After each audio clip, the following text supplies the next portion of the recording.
Very good morning to all. I'm very pleased to inform that the Honorable Pro-Chancellor, Amity University, Madhya Pradesh, Lieutenant General V.K. Sharma has joined us. Sir, a very good morning to you. Very good morning. Good morning, sir. Sir, we have with us Mr. Raghunath Medge, the President, Mumbai Dabbawala Association, who has joined us online. Happy welcome to Raghunathji.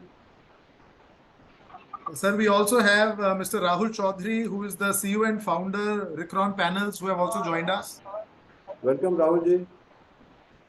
We are also joined by Mr. Nitin Pannami, co-founder itokri.com, sir. Yeah, welcome, Nitinji. And also by Ms. Surbi Shah, the founder, Cara Green. Yeah, welcome to you, Surbiji. Sir, do we have your permission to start? Please go ahead. Please, we can start. Right, sir.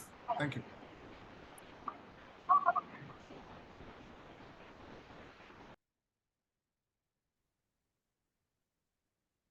If you want to start,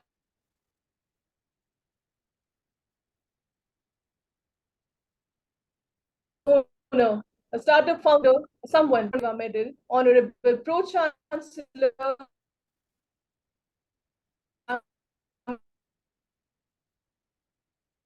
University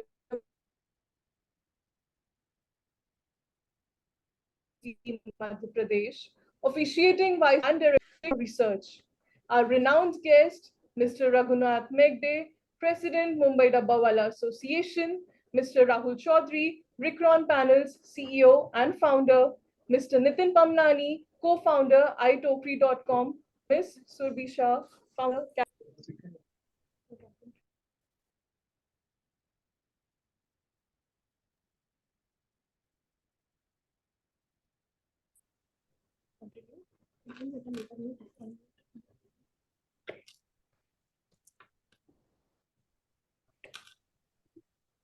Priyanshi, we can start again, please.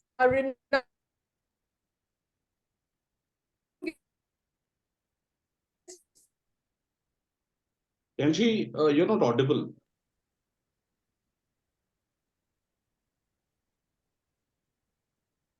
Priyanshi, you're not audible. You're not audible. There's something wrong with your system. I suggest you check your system. Just check your system, Priyanshi.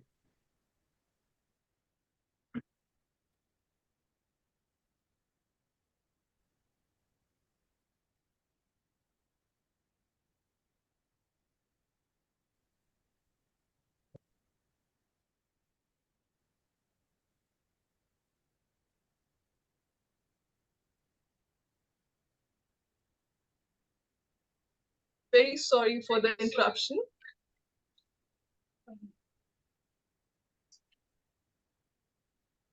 Priyanshi, you can start now. If you are an established business owner, a startup founder, or someone aspiring to embark on an entrepreneurial journey, today is the day to inspire, learn, and connect. A very good morning to all respected dignitaries, Lieutenant General V.K. Sharma, Ati Vishisht Seva Medal, Honorable Pro-Chancellor, Amity University, Madhya Pradesh, officiating Vice Chancellor, Pro-Vice Chancellor, and Director, Amity Business School, Professor Dr. Anil Vashisht, Professor Dr. M.P. Kaushik, respected Pro-Vice Chancellor, Research. A renowned guest, Mr. Raghunath Megde, President, Mumbai Dabbawala Association, Mr. Rahul Chaudhary, Rikron Panels, CEO and founder, Mr. Nitin Pamnani, co-founder, itokri.com, Ms. Surbi Shah, founder, Cara Green, who have excelled in the field of entrepreneurship. HODs, HOIs, faculty members, and my dear students of Amity University. On behalf of Amity Business School, Amity University, Madhya Pradesh, I, Priyanshi Sharma, would like to extend a warm welcome to the August gathering. To explore the exciting world of entrepreneurship, diving into the challenges that lie ahead and boundless opportunities that await those with the courage to embark on this journey. Before we delve into the heart of our event, let's take a moment to seek blessings from Goddess Saraswati, the embodiment of wisdom, music, arts, and learning. Please join us as we come together to offer our respects and seek blessings for the pursuit of knowledge and creativity in our lives.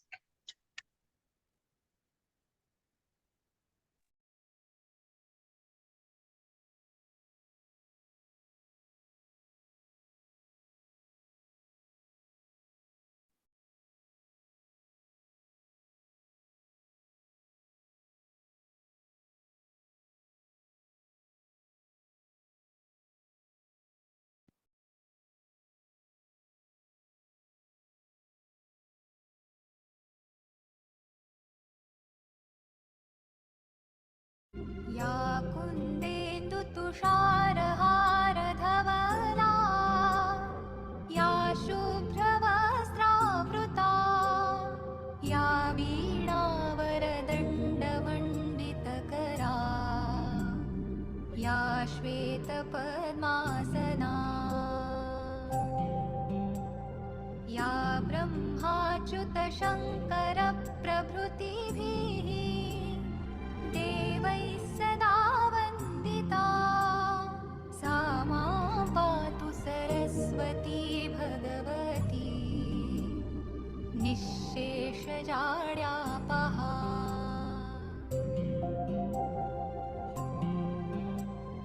शुक्लां ब्रह्मविचारसारपरमाम् आद्यां जगद्व्यापिनीम् वीणापुस्तकधारिणीम् अभयदाम् जाड्यान्धकारापहाम् हस्ते स्फाटिकमालिकां विदधतीं पद्मासने संस्थिताम्.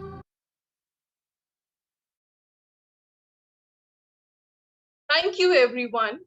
Amity Business School has trained young minds to understand the demand of business spheres, which needs result-oriented, decisive, flexible, innovative, and ethical managers. The Institute has a proven track record of excellence in the management education and is in relentless pursuit of upgrading its knowledge base with an emphasis on blending classroom teaching with practical application of that knowledge in the corporate world. Amity Business School, an institute where passion is the differentiator, and we are passionate about grooming leaders who are not only thorough professionals, but also good human beings with values and ethics.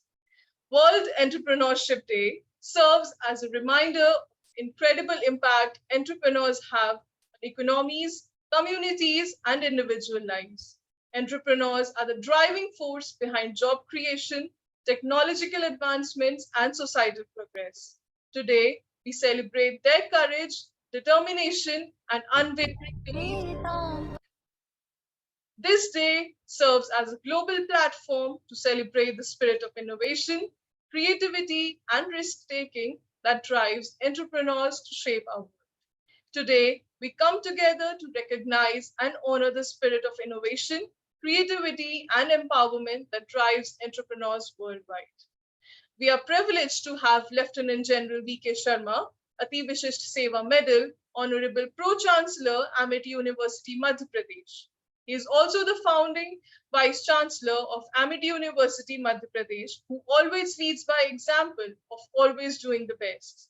He has been instrumental in introducing a host of best practices aimed at fostering academic excellence in the university. Under his able guidance, the university has won many awards and accolades. Therefore, I would like to take this golden opportunity to invite Pro-Chancellor Lieutenant General V.K. Sharma to share with us some opening remarks. Sir, please. Thank you very much. On the auspicious occasion of the World Entrepreneur Day today, it's a great privilege for me to welcome our dignitaries who have joined us online. Mr. Raghunath Medke, the President of Mumbai Dabbawala Association. We have with us Mr. Rahul Chaudhary, who is the CEO and founder of Ricron Panels. Also, we have Mr. Nitin Ramnani, who is the co-founder of iTokri. Also, we have Ms. Surbhi Shah, who is the founder of Kara Green. We also have with us Professor Dr. M.P. Kaushik, the Pro Vice Chancellor Research and Dean Research of MIT University of Madhya Pradesh, and also Dr. Anil Vishisht, who is the officiating Vice Chancellor, Pro Vice Chancellor, and Director of MIT Business School. All the participants who have joined today, my dear students, the topic for today is apt: challenges and opportunities for budding entrepreneurs. Keeping in mind the policy changes which have been made by the government of India, the opportunities to do business in India have increased manifold.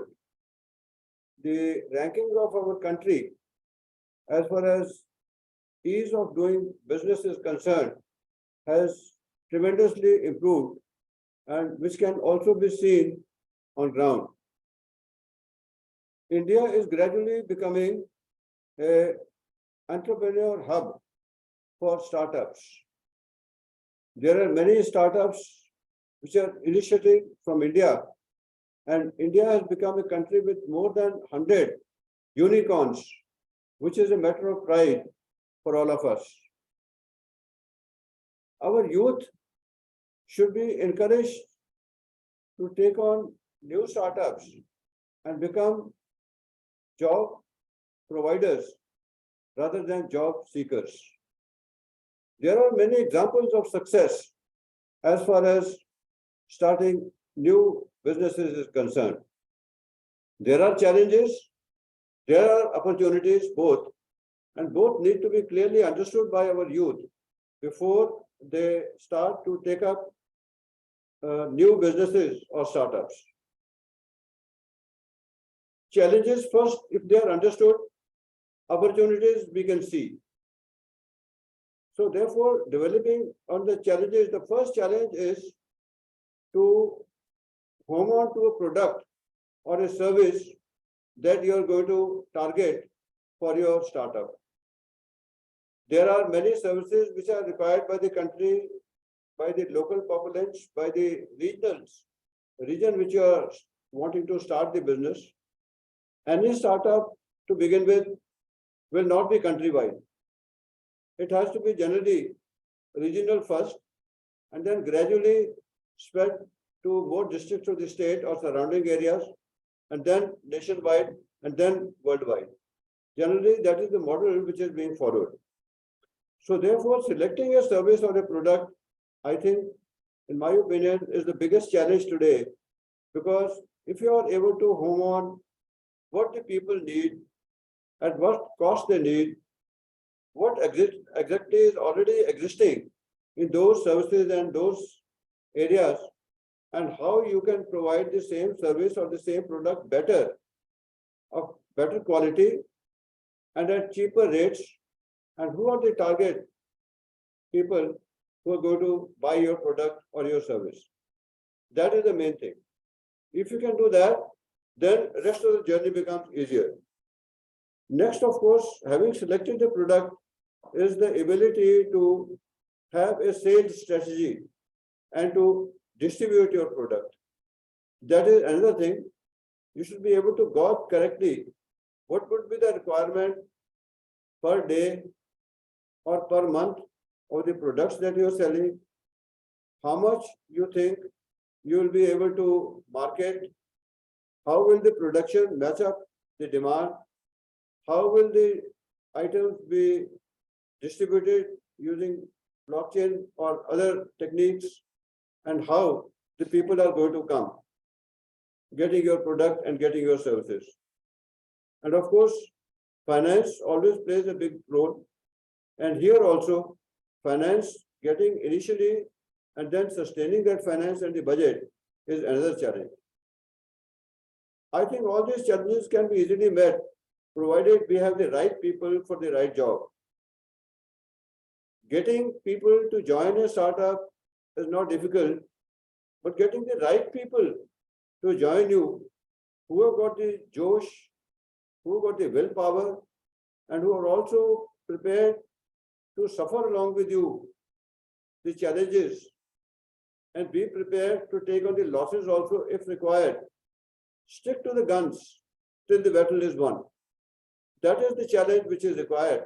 And let me tell you, to find the right people who can join your business and stick around with you, who can share your vision and who can help you to take your vision forward are very few. It is very, very difficult to get the right person, and you will be very lucky if you get the right person who will walk the talk with you, who will go along the path with you, who will carry on with you.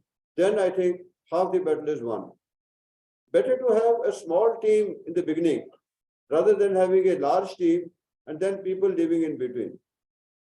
Remember, when you start a business, your competitors are watching you. They are seeing when people leave. They are seeing when you are in trouble, and they are seeing how well you perform during the adverse times. And when you sustain during the adverse times, that is the time when your business goes up very much and people like you and they sustain you and they help you take your business forward. Managing employees is a great thing and very difficult thing to do. The employees have to be not only paid well, but they have to be kept well motivated. Self-motivation and commitment is the main thing in any business to start. And of course, time management, what to launch at what time, what actions to take, when and how much of marketing to be done, when and how much of funds to be invested, how much of loan to be taken, the strategy for repayment of loan, all these things become important, and management of finance and management of time. These two things are utterly important for any business to sustain. Of course, coming to the opportunities, I think the biggest opportunities today is provided by the internet. The internet gives you information. Internet gives you information about your competitors, about the products which are being sold in the country, where are these products and services being manufactured or being created, how these are being distributed. All those things are available on the data. And that, of course, the data needs to be verified and checked. But all the same, it is available today with much greater ease than it was available maybe about 15 or 20 years before. So therefore, that is the biggest help and the biggest strength of all those who wish to start a business. And India has got tremendous opportunities for business because being the most populated country in the world and being the maximum percentage of youth population in our country. So therefore, the opportunities are also as much available in India, much more than in any other country. And if you come to the areas where opportunities are available, I think first and foremost is the medical tourism or the healthcare service today. The healthcare medical facilities available in India are the best for the money that people would like to spend. And that is why lot many foreigners are coming to India for medical tourism. Indian doctors are the best doctors in the world. The prices in India for medical treatment are much lower. And if you're prepared to pay the money, the waiting time with good doctors gets substantially reduced. Now, people who start up, they don't have to be doctors themselves. I've seen some of the businesses started for medical care. In Pune, I saw one where somebody started this about 5 years back, and today it's already running in almost $1 million. All that has happened because they have to coordinate nurses, they have to coordinate doctors who can visit the homes, they have to coordinate the people who are prepared to pay for that, and they have to coordinate the money and the funds. And it is only coordination which is being done by these people and they are doing a great job. So therefore, without owning a doctor, without owning a hospital, without owning medical equipment, still one can think of doing such an entrepreneurship or such a business in our country. Next is the software development. We know that India is an IT hub. Maximum software engineers are being produced by our country. They are all trying to find jobs. They are all trying to find job with a company. But everybody is not lucky to get a job. Therefore, software startups is another area where I think the engineers can pull in, they can decide, they can take the requirement, they can outsource the softwares to be developed and give them at competitive rates and be prepared to maintain those softwares. In software, the biggest problem is that after the software is developed, there will be bugs, there will be problems, there will be small bugs which will be there, and to cater for those and to maintain that software over a period of time. If you can give it at cheaper rates, if you can have good professionals, I think then there is no limit for this, and much can be achieved, especially in creation of various apps, in creation of various softwares, particularly for bank management, for financial management, for management of medical services, for management of transport services, for management of tourism services, for management, so many things. So all that apps are very much required today, and they are required at cheaper rate, and they are required at faster time speed. So therefore, software is another area where I think there's a lot of scope. The third area, in my opinion, is also food processing. India produces so much of food grains, and particularly millets. Millets are becoming a food of today. They are cheaper, and they give better nourishment, and they are grown and available in India in plenty. Like bajra, like maize, like chana. So all these things are very nutritious. But the problem lies that they are available for a limited duration of time. Now, if an entrepreneur can think of managing these food products through food processing to include storage, to include marketing, sales of food grains, and also organic farming. Organic farming in India is historic and people have been doing it, but now it has become a craze. People want food, good food available at cheaper rates. So all that can also be organized and can be easily done by entrepreneurs. Tourism, of course, India has 15% of world population, but accounts for only 0.40 of world tourism market. And according to World Travel and Tourism Council, they have predicted that India has potential to become #1 tourist destination in the world, with the demand growing at 10% almost per annum. That is the kind of potential which tourism has today. So with all this, I'll give rest to my voice. And there are many good professional speakers who are lined up today who will be able to educate our youth and tell them about what all areas, what are challenges, what to do and what not to do. So I wish today's webinar great success, and I would like to congratulate the Amity Business School for having chosen a very good topic, which is apt, seeing the environment in our country and seeing the needs of our country. So thank you very much. Wish you all the very best. Jai Hind. Thank you so much, sir, for such rejuvenating words. As we stand on the cusp of innovation and change, aspiring entrepreneurs must be aware of the challenges that may arise on their path. Despite these challenges, numerous successful entrepreneurs have paved the way, proving that determination and innovation thinking can overcome any obstacle. Let's take a moment to hear from few of them as they share their personal journeys. I'm delighted to introduce to you all our very first speaker, Mr. Raghunath Megde, President, Mumbai Dabbawala Association. The Mumbai Dabbawalas are a remarkable organization that has been serving the people of Mumbai for over a century. They deliver over 2 lakh lunches every day from the homes of workers to their workplaces with a remarkable accuracy rate of 99.9%. They have been able to achieve this level of efficiency due to their unique supply chain management practices, which have become a subject of study for management experts worldwide. There are presently more than 5,000 Dabbawalas catering 2 lakh people.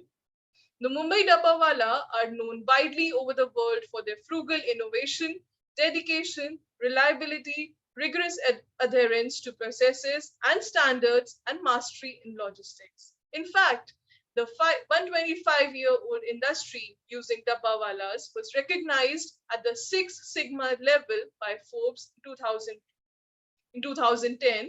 Harvard Business School added the case study, the Dabbawala system, on-time delivery every time to their compendium for its high level of service with a low cost and simple operating system. We will now be witnessing his journey through a video.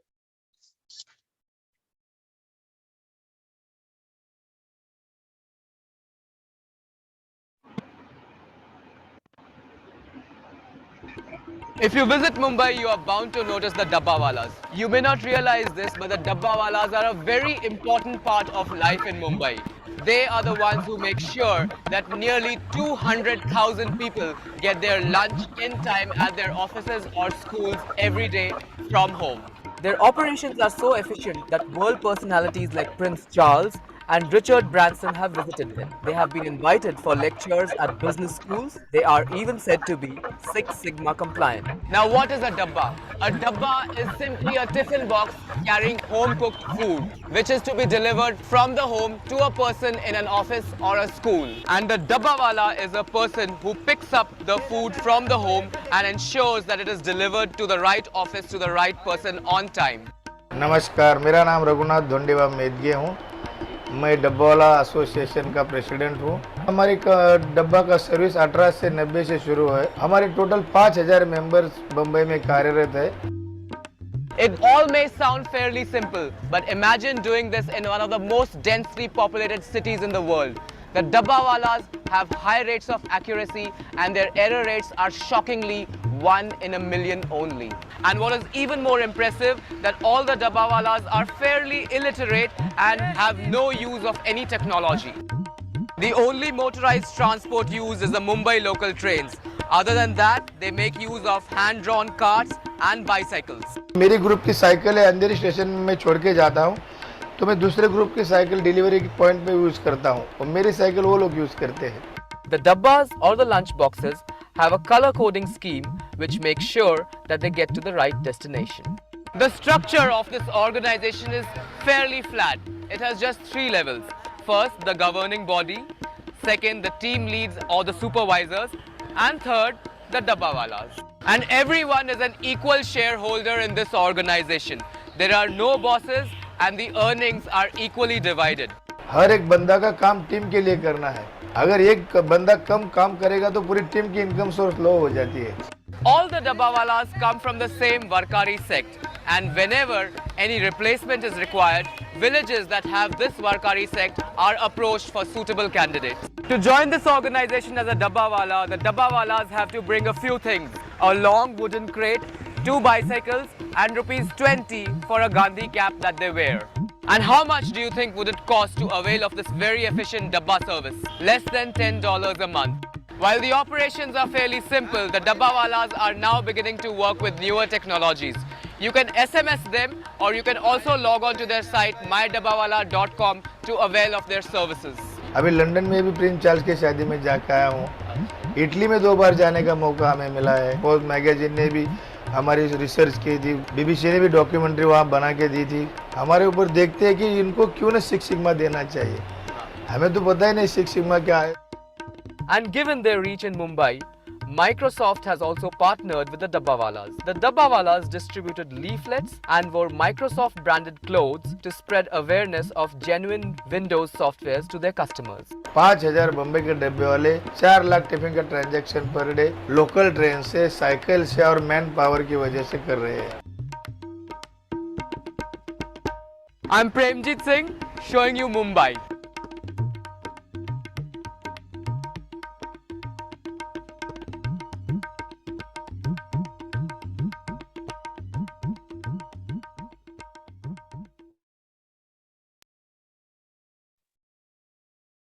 जो पानी से नहाते हैं वो लिबास बदलते हैं, और जो पसीने से नहाते हैं वो इतिहास बदलते हैं। अब मैं ऐसी ही एक शख्सियत को आमंत्रित करने जा रही हूँ जिन्होंने एक नया इतिहास लिख दिया है, जिनकी केस स्टडीज ना सिर्फ IIM अहमदाबाद में अपितु दुनिया के बड़े बड़े बिजनेस स्कूल में पढ़ाई जा रही है, और जिनसे प्रिंस चार्ल्स और Richard Branson chairman virgin group भी इंस्पायर हुए हैं। स्वागत करिए श्री रघुनाथ मेघडे जी का, जो कि मुंबई डब्बावाला एसोसिएशन के प्रेसिडेंट हैं।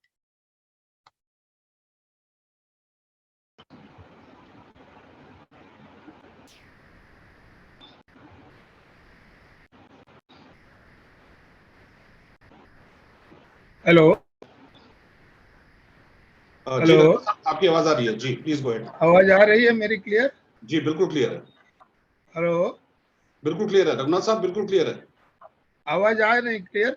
आवाज आ रही है, क्लियर है शुरुआत करूँ? जी, प्लीज। सुस्वागतम, गुड मॉर्निंग, प्रणाम to elders, good evening to colleagues and love to youngsters. आज हमें world entrepreneur day, challenges and opportunities for budding entrepreneurs में हमें प्रेजेंटेशन देने का मौका दिया। आदरणीय general VK Sharma, aviation pro chancellor, MIT university Madhya Pradesh, doctor Anil Vashishtha, vice chancellor, MIT university Madhya Pradesh, doctor Rajeev Dwivedi, आए हुए सभी फैकल्टी मेंबर्स, प्रोफेसर्स, देवियों, सज्जनों एंड माय डियर स्टूडेंट्स, सबको स्वागत, वंदन, अभिनंदन और आपके भावी लाइफ के लिए शुभेच्छा और सदिच्छा। सबसे पहले मैं यूनिवर्सिटी के बारे में कहना चाहता हूँ, मुसीबतों में शराफतों की शराफत कम नहीं होती, मुसीबतों में शराफतों की शराफत कम नहीं होती। आने दो दुनिया में बहुत सारे बिजनेस स्कूल, फिर भी MIT बिजनेस स्कूल की वैल्यू कम नहीं होती, वैल्यू कम नहीं होती। और स्टूडेंट के लिए एक संदेश देना चाहता हूँ, मुझे न मिली वह खुशी, मुझे न मिली वह खुशी जो आपने पाई। प्यारे दोस्त, तो मुबारक हो तुम्हें अपने MIT यूनिवर्सिटी की प्यार भरी पढ़ाई, प्यार भरी पढ़ाई, प्यार भरी पढ़ाई।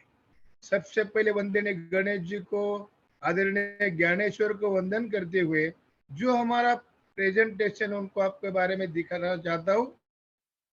हमारा संस्था का नाम है मुंबई जेवन डबे वाहतूक मंडल। Next slide please, next slide,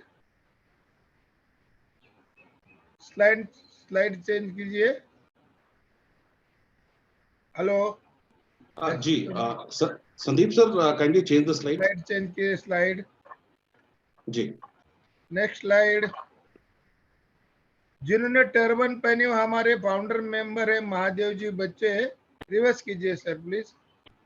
और उनके बाजू में मेरे पिताजी धोंडेबाजी मेदगे, और मैं खुद 3rd जनरेशन से मुंबई में डब्बा डिलीवरी का काम कर रहा हूँ। Next next. About Nutan Mumbai tiffin box supplier association, reverse कीजिए बॉस, मैं बोलूँ तो ही नेक्स्ट स्लाइड लीजिए ना। हाँ, about Nutan Mumbai tiffin box suppliers association, history started in 1890। 1890 में हमारा डब्बे का डिलीवरी का बिजनेस शुरू हुआ।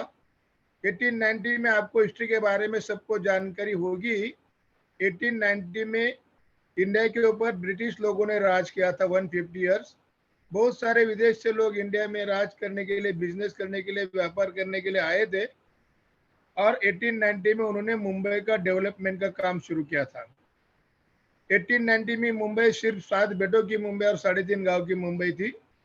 मुंबई के 3.5 गांव थे, गिरगांव, नायगांव, माझगांव, राधा गांव था, गांव देवी। ऐसे 3.5 गांवों का डेवलपमेंट काम शुरू हुआ। उनके साथ अपने इंडियन लोग भी जुड़ रहे थे काम में, और उन्होंने उस जमाने में जैसे कि रेलवेज हो, गवर्नमेंट ऑफिसेस हो, हॉस्पिटल्स हो, रेलवेज हो, कॉलेजेस हो, सभी को शुरुआत की थी। और उस टाइम आज जैसे जहाँ भी इंसान को हार्ड वर्क करना होता है वहाँ लंच का खाना जरूरी होता है। उस टाइम आज जैसे फास्ट फूड रेस्टोरेंट थे नहीं। 1890 में विदेश से बहुत सारे डच, पोर्तुगीज, पारसी लोग आए। एक पारसी हाउस वाइफ ने गिरगांव में एक मेस खोल के रखा था। उन्होंने ब्रिटिश लोगों के लिए 100 लंच के डब्बे भर के वो रखती थी। और हमारे फाउंडर मेंबर महादेव जी बच्चे, उन्होंने मुंबई के जो 3.5 गांव थे, तो 3.5 गांव में 100 डब्बे की लंच के डब्बे डिलीवरी करने की शुरुआत की। जमाना था अंग्रेजों का, और उसी से हमारे जो बिजनेस शुरू हुआ। इसलिए कभी कभी हम प्यार से कहते हैं हम अंग्रेजों के जमाने के जेलर तो नहीं, मगर मुंबई के डब्बे वाले जरूर है। चैरिटेबल रजिस्टर इन 1956। आप सोचेंगे बिजनेस इतना शुरू हो चुका, फिर रजिस्ट्रेशन को देरी से हुआ। इंडिया परतंत्र में होने के कारण हम बिजनेस रजिस्ट्रेशन देरी से कर रहे हैं। Average 8 years schooling. नीचे जो हमारे टोटल एम्प्लॉयज थे 5000 मुंबई के डब्बा वाले, उनमें से 2000 डब्बा वाला थम्सअप है।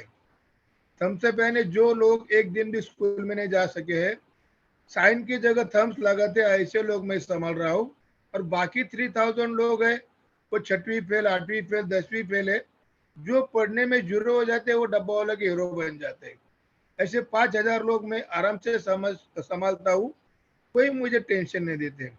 और सब डब्बे वाले वारकरी सेक्टर है। एक आदमी बोलेगा तो हमारे 99 आदमी सुनने वाले हैं। खुद डिसिप्लिन पालने वाले, किसी को समझाने की जरूरत नहीं होती है। मैं पढ़े लिखे लोगों से समाज चाहता हूँ। पढ़े लिखे लोगों से अनपढ़ लोग संभालने के लिए बहुत इजी होते, आसान होते। वो मैं आराम से 5000 क्यों लोग संभाल रहा हूँ कि वो ज्यादा पढ़े लिखे नहीं है। पढ़े लिखे लोगों के पास बहुत सारे क्वेश्चन होते, what is that in this is what. मगर जो पढ़े लिखे नहीं है वो ज्यादा क्वेश्चंस नहीं पूछते। बिना बोले अपना कस्टमर केयर, अपना कस्टमर सेटिस्फेक्शन, कस्टमर का लंच टाइम कवर करने के लिए मुंबई में टोटल 3 रेलवे रूट्स है। वेस्टर्न रेलवे रूट की लंबाई 60-70 किलोमीटर है, विराट टू चर्चगेट हो। सेंट्रल रेलवे रूट की लंबाई है कल्याण टू CST 60 to 70 किलोमीटर है। और नई मुंबई की जो रेलवे रूट की लेंथ है, नई मुंबई से old Mumbai 60 kilometre to 70 kilometre है। हमारे कस्टमर उपनगर में रहते हैं और सेंट्रल मुंबई में, साउथ मुंबई में बिजनेस करते, जॉब करते, सर्विस करते। ऐसे हमारे 5000 डब्बे वाले, number of tiffin 2 lakh customer के डब्बे घरों से कलेक्ट करते हैं। और मुंबई के टोटल 70 लोकल स्टेशन है। आपके 70 लोकल स्टेशन में कहाँ भी डेस्टिनेशन हो, वह हमारे मुंबई के 5000 डब्बे वाले 2 लाख डब्बे 12:30 के लंच टाइम होता है जनरली, वो 12:30 के पहले डब्बे की डिलीवरी हो जाती है। और एम्प्टी टिफिन बैग टू हम शाम को 2 लाख कस्टमर के डब्बे शाम को 6 बजे से पहले रिटर्न लेके आते हैं। यानी 4 लाख टिफिन का ट्रांजैक्शन हम लोग रोज, पब्लिक हॉलिडे और संडे छोड़ के रोज कर रहे हैं। Time taken 3 hours. 3 घंटे में कौन सा भी बनाया हुआ घर का खाना फ्रेश ही होता है। और अपनी घरवाली बढ़िया ढंग से तन मन लगन से खाना बना के देती है। और हमारे मुंबई के डब्बे वाले आपको 12:30 के पहले लंच टाइप का डब्बा कवर करते हुए लेकर आते हैं। 9 to 12 PM हम लोग डब्बा कलेक्ट करते हैं और डिलीवरी भी करते हैं। और जो करते हैं ना घर वाले से प्यार, क्यों करेंगे डब्बे वाले से इनकार। जो अपनी घरवाली होती है, वो कल क्या दिया था डब्बे में, आज क्या बना के देना चाहिए। क्या खाने से अपना बिजनेस करने वाला, जॉब करने वाला बंदा खुश रहेगा, वो घरवाली सोचती है और उसी टाइम का खाना वो बना के देती है। और हमारे मुंबई के डब्बे वाले टाइम पे डिलीवरी करते हैं। नेक्स्ट, ये 26 जनवरी 2010 इंडिया गेट दिल्ली में हम लोग आए थे। इंडिया गवर्नमेंट द्वारा हर एक स्टेट का चित्ररथ बनाया जाता है। महाराष्ट्र गवर्नमेंट ने मुंबई डब्बा वाला का चित्ररथ बनाया था 26 जनवरी 2010 में। हमारे 20 डब्बा वाला की टीम दिल्ली में हमें लेके गए थे खुद की खर्च करके, और हमने वहाँ डॉक्यूमेंट्री भी दिखाई। हर एक स्टेट का चित्र इंडिया गेट के सामने एक के पीछे एक स्टेट वाइज जाता है।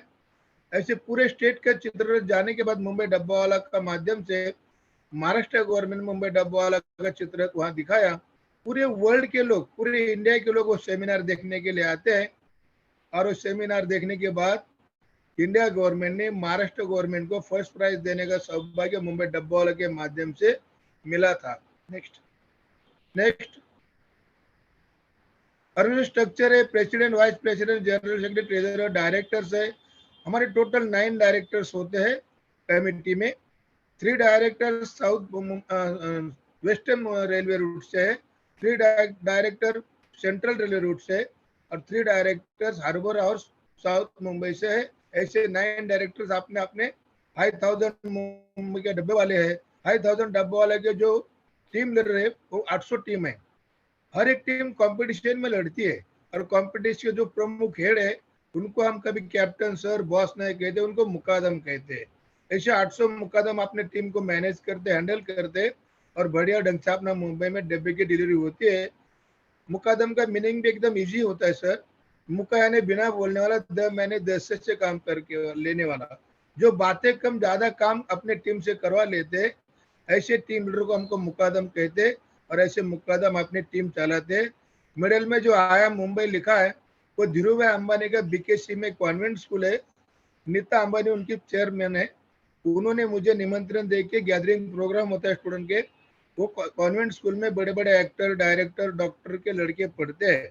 पेरेंट डे गैदरिंग प्रोग्राम में उन्होंने सोचा कि मुंबई डब्बा वाला का थीम हमारे स्टूडेंट द्वारा क्यों ना दिखाए, और मैं 8 दिन वो स्कूल में जाके बच्चों को ट्रेनिंग दे के ऐसा थीम, डब्बा वाला थीम उनके पेरेंट गैदरिंग प्रोग्राम में देखकर हमें नीता अंबानी में हमें सम्मानित किया था। Next error eight 1 in 16 million transactions. मैंने तो पहले ही बोल दिया कि डब्बे वाले ज्यादा पढ़े लिखे नहीं है, थम्स अप पर्सन है, और वो एरर के बारे में उनको कुछ जानकारी ना। आप अगर मुंबई डब्बा वाला से जाके प्लीज लंच के पहले किसी डब्बा वाला से बात करने की कोशिश मत करो, तो भड़क जाएंगे आपके ऊपर, क्योंकि उनको कस्टमर का डब्बा डिलीवरी करने उनका पहला फर्ज होता है। वो लंच टाइम के बाद टेंशन फ्री हो जाते, एम्प्टी टिफिन बैग को रिटर्न लेके जाते, तब उसको आप मिलने की कोशिश करेंगे। और उनको अगर इंग्लिश में क्वेश्चन पूछेंगे, अरे डब्बा वाला भाई व्हाट इज एरर, डब्बा वाला आपको हाथ जोड़ के बोलेंगे, sir we don't know what is error but somebody says error is horror and don't look at the mirror. इतना डेफिनेशन एरर के बारे में जानते हैं, बाकी दुनियादारी वो सोचते नहीं। 6 सिग्मा परफॉर्मेंस 99.999 कितने 9 है वो कभी हम काउंट भी किए नहीं और करेंगे भी नहीं, मगर 6 सिग्मा की एक बड़ी कहानी है। 6 सिग्मा के बारे में बीबीसी एक डॉक्यूमेंट्री चीनी टीवी चैनल्स वाले हमारे डब्बे वाले के ऊपर बना के लेके थे, 2000 में लेके गए थे विदेश में। और अपना एक फोर्स मैगजीन है वर्ल्ड लेवल, तो फोर्स मैगजीन ने किसी ने आर्टिकल लिखा था मुंबई डब्बा वाला के बारे में, और वो आर्टिकल और वो डॉक्यूमेंट्री विदेश में दिखा रहे थे लोग। और अपने बिजनेस गुरु, मैनेजमेंट गुरु सीके प्रहलाद सर, उन्होंने वो फोर्स मैगजीन का आर्टिकल पढ़ा और विदेश में जाके डॉक्यूमेंट्री देखी डब्बे वाले के ऊपर, और विदेश से रिटर्न इंडिया आए। इंडिया आके अपने प्रेसिडेंट थे नारायणन सर, उनसे आके बोले कि डब्बा वाला का परफॉर्मेंस 6 सिग्मा से भी बढ़िया हो रहा है, मगर बेचारा डब्बे वाले पढ़े लिखे नहीं, ज्यादा उनके वो टेक्नोलॉजी यूज नहीं करते, तो उनके लिए रिसर्च होना चाहिए, सर्वे करना चाहिए। उन्होंने दोनों ने मिलकर मुंबई डब्बा वाला के रिसर्च करने के लिए IIM अहमदाबाद इंस्टीट्यूट से 2 मैनेजमेंट के स्टूडेंट, दिल्ली यूनिवर्सिटी के 2 मैनेजमेंट, ऐसे 4 स्टूडेंट डब्बा वाला का सर्वे करने के लिए मुंबई में भेज दिए थे। और उन्होंने सर्वे करके रिसर्च करके लेकर जाने के बाद दिल्ली में हमें बुलाकर 6 सिग्मा सर्टिफिकेट उन्होंने दिया था।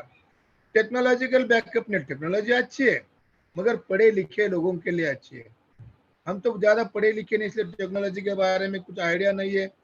टेक्नोलॉजी राजीव गांधी जी ने 84-85 में इंडिया में लाई। टेक्नोलॉजी की वजह से पूरे वर्ल्ड एक दूसरे से नजीक आ चुके हैं, मगर इंसान एक दूसरे से दूर जाने लगे हैं।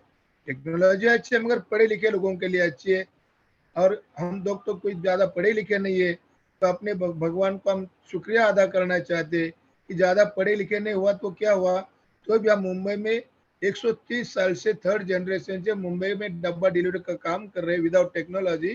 तो अपने माइंड को हम लोग टेक्नोलॉजी समझ के माइंड को कंप्यूटर समझने लगे, लैपटॉप समझने लगे। वो धूप हो, बारिश हो, सर्दी हो, टेक्नोलॉजी फेल हो सकती है, मगर हमारा माइंड खराब नहीं होना चाहिए।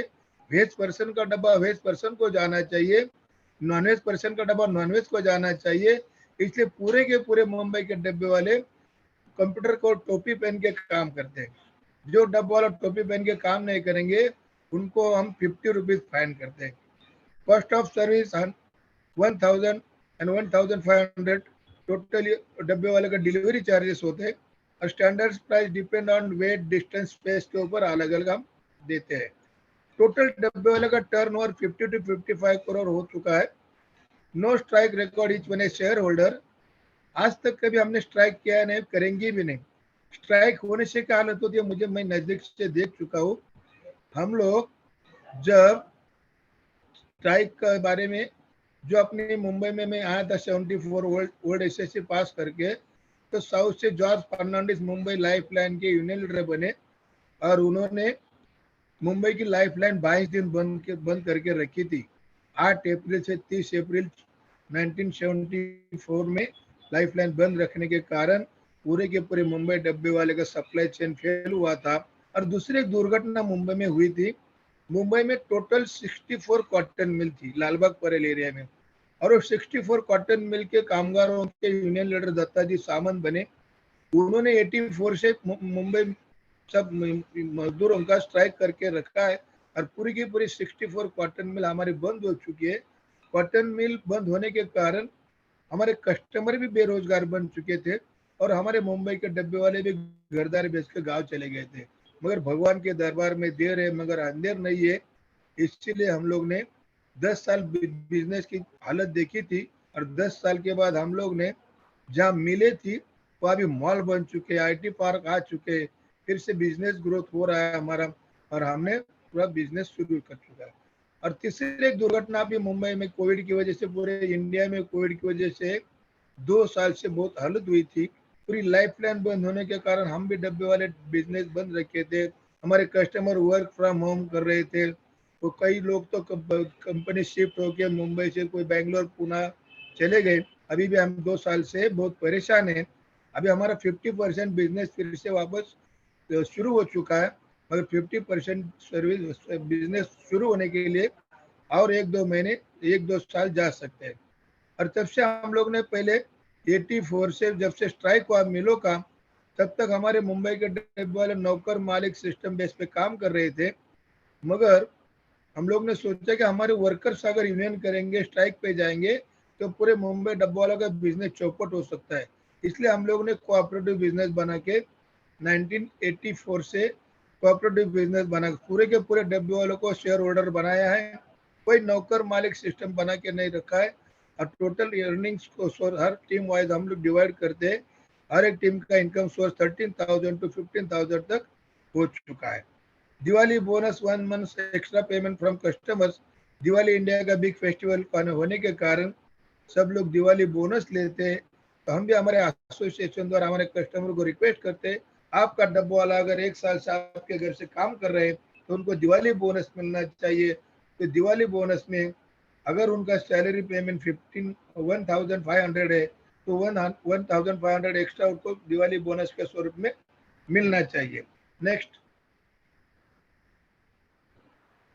अप्रोच है discipline, no alcohol drinking during business hours. काम करते समय कोई नशीली चीज सेवन करना सख्त मना है। जो बंदा ऑन ड्यूटी ऐसी हरकत करेंगे उसको हम लोग 1,000 रुपीज फाइन करते हैं। Wearing white cap during business hours. काम करते समय कंपल्सरी टोपी पहन के, कैप पहन के काम करना चाहिए, क्योंकि हमारी एक पहचान बन चुकी है। डब्बे वाले डब्बे वाले के सिवाय मुंबई में दूसरे कोई टोपी नहीं पहनते और टोपी हमारी पहचान बनने से कारण हमारे कस्टमर ग्रोथ होने के लिए हमें मदद हो सकती है। हम अगर रेलवे स्टेशन में जाते, रोड से साइकिल चलाते, ऑफिस में लंच का डब्बा डिलीवरी करने के लिए जाते, तो टोपी से वजह से हमारी पहचान बढ़ सकती है। अरे टोपी पहनो, कस्टमर बढ़ाओ, हमारे एडवर्टाइजमेंट का खर्चा बच सकता है। इसीलिए हम लोग टोपी पहन के काम करते हैं और हमारे कस्टमर में ग्रोथ होती है। इसलिए जो डब्बा वाला विदाउट टोपी पहन के काम करेंगे उनको भी हम लोग 50 रुपीज फाइन करते हैं। कैरियर आइडेंटिटी कार्ड की पहले तो जरूरत थी नहीं। मुंबई अभी असुरक्षित होने के कारण बहुत सारी चोरी, डकैती, बम ब्लास्ट होने लगे, तो हम लोग ने पुलिस कमिश्नर से मीटिंग रखी हमारे डब्बे वालों की कि डब्बे वाले भाई आप आइडेंटिटी कार्ड निकालो, क्योंकि मुंबई आज सुरक्षित हो चुकी है, सब चेकिंग होती है, आपका टाइम बर्बाद नहीं होना चाहिए, आपके कस्टमर को डिले नहीं होना चाहिए। तो आप आइडेंटिटी कार्ड रखो।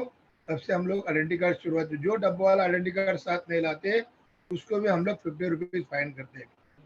No leave without prior notice, अगाऊ सूचना दिए बगैर कोई डब्बा वाला एब्सेंट नहीं रह सकते। जैसे क्रिकेट टीम में सब्स्टिट्यूट सिस्टम है, ऐसे हमारे टीम में सब्स्टिट्यूट सिस्टम है। Hello hello hello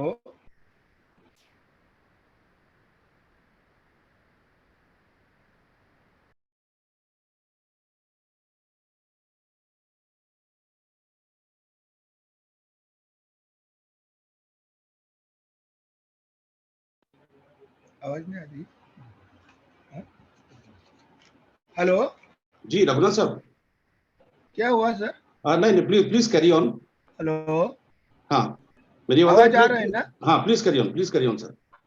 hello sir मेरी आवाज आ रही है? Hello, sir please carry on. No leave without prior notice, आगाऊ सूचना दिए बगैर कोई बंदे एब्सेंट नहीं रह सकते। जिसको आउटडोर जाना है, बीमार है, कोई गांव जाना चाहते हैं, तो ग्रुप में सब्स्टिट्यूट को अरेंज करो, मैनेज करो, फिर उसको छुट्टी जरूर मिल सकती है। जो डब्बा वाला विदाउट इंफॉर्मेशन अपने काम करेंगे और एब्सेंट रहेंगे, उसको 1000 रुपीज फाइन किया जाता है। Next next. Hello, next. आवाज आ रही है? हेलो रघुनाथ साहब आप कंक्लूड कर सकते हैं, आ रही आवाज आ रही है? हेलो, हाँ रघुनाथ साहब आवाज आ रही है, आप कंक्लूड कर सकते हैं। नेक्स्ट स्लाइड कीजिए, नीचे वाला, हाँ, उसके पहले वाला, और नीचे, और नीचे, हाँ बस बस, नेक्स्ट, हाँ बस। Our belief work is worship and duty is God. काम करते समय हम लोग जो डब्बा का कैरेट है उसमें 30-35 डब्बे रख के डिलीवरी करते हैं। नेक्स्ट कीजिए, हाँ बस वही रहने दीजिए। और वो बकेट लगेज कंपार्टमेंट में लोड अनलोड करने के यूज करते हैं। और जो बकेट में 40 डब्बे का वेट 60 to 65 kg होता है। जिसके पास इतना वेट उठाने की शक्ति है और दिल में भक्ति होनी चाहिए। Serving food is serving God. मैं किसी का घर का खाना किसी के ऑफिस में पहुंचाता हूँ, ये पुण्य कर्म होने से उसे भावना होती है। और इसी वजह शक्ति और भक्ति के मिलन से अभी तक हमारा बिजनेस बढ़िया ढंग से चल रहा है। हम डब्बा कलेक्ट करने के लिए साइकिल यूज करते हैं। साइकिल इतना बढ़िया व्हीकल है कि डब्बा वाला साइकिल यूज करें, 0% फ्यूल, इसलिए 0% पोल्यूशन है, 0% इन्वेस्टमेंट है, 0% मॉडर्न टेक्नोलॉजी है, 0% डिस्प्यूट्स है। और इसलिए जो भी हमें 99% परफॉर्मेंस मिला है वो केवल डब्बे वाले से हार्डवर्क से मिला नहीं है, उनके साथ साइकिल का भी बड़ा योगदान होता है। और जो भी हमें 100% कस्टमर सेटिस्फेक्शन मिल चुका है वो साइकिल की वजह से मिल चुका है। और साइकिल इतना बढ़िया व्हीकल है, मुंबई में इतनी ट्रैफिक है, ओवर पॉपुलेशन सिटी है, मैं पूना से न्यू मुंबई में 2 आवर्स में पहुंच जाता हूँ। और नई मुंबई से ओल्ड मुंबई जाने के लिए 2 आवर्स 3 आवर्स लगते हैं ट्रैफिक की वजह से। हम अगर 9 बजे डब्बा कलेक्ट करेंगे तो आपका 12:30 का लंच टाइम कवर नहीं कर पाएंगे, तो कौन हमें डब्बे वाले का जवाब देगा? इसलिए हमें टाइम पे पहुंचना जरूरी होता है, इसलिए हम लोग साइकिल यूज करते हैं। और इंडिया गवर्नमेंट ने आज तक साइकिल खरीदने के लिए आरटीओ रजिस्ट्रेशन कंपलसरी किया नहीं है, और साइकिल चलाने के आरटीओ लाइसेंस भी कंपलसरी नहीं है। तो हम खाली 9 से 10 बजे सब ट्रैफिक रूल अवॉइड कर सकते हैं, क्योंकि हमें 10:30 से पहले रेलवे स्टेशन में सारे कस्टमर के घरों से डब्बा कलेक्ट करके किसी भी हालत में पहुंचेंगे नहीं तो पूरी सप्लाई चेन फेल हो सकती है। रघुनाथ साहब, यूज करते हैं तो लाइसेंस में, इसलिए हम सिग्नल रघुनाथ सर, सकते हैं, लाइसेंस में इसलिए हम लोग नो एंट्री में घुस सकते हैं, लाइसेंस में इसलिए हम लोग ट्रैफिक जाम होता है तो फुटपाथ से भी भाग चले जाते हैं। और मुंबई की जो सिटी पुलिस हो, आरटीओ पुलिस हो, रेलवे पुलिस हो, हमें मेयर नजर से देखती है कि डब्बा वाला बेचारा हार्ड वर्क कर रहा है, उसको 10:30 के पहले प्लेटफॉर्म पे नहीं पहुंचेंगे तो उसके डब्बे पूरे 70 डेस्टिनेशन जाने के लिए उसकी टीम निकल जाएगी, तो उसके डब्बे वैसे ही भूखे रहेंगे और शाम तक बेचारा अकेला यहाँ बैठा रहेगा और शाम तक अनाज तो खराब हो सकता है, तो कचरे में डब्बे में फेंकना होगा, कोई बासा अनाज खा नहीं पाते।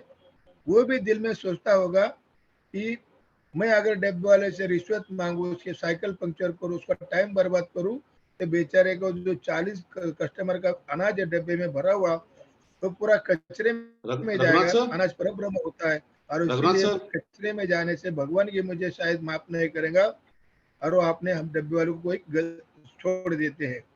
और तीसरा एक कारण है हमारा सक्सेसफुल का, मुंबई की लाइफ लाइन लोकल ट्रेन है। मैं पूरे वर्ल्ड में 18 कंट्री जा चुका हूँ प्रेजेंटेशन देने के लिए, मगर इंडिया की लाइफ लाइन लोकल ट्रेन ऐसी खास सुविधा नहीं है। Central western harbour, central western harbour, central western harbour, तीनों का कनेक्शन एकदम बढ़िया हो रहा है और इसीलिए हम लोग इसलिए 60-70 किलोमीटर हर एक रेलवे रूट का डिस्टेंस कवर करने में कामयाब होते हैं और बढ़िया ढंग से डब्बे की डिलीवरी कर देते हैं। Next next next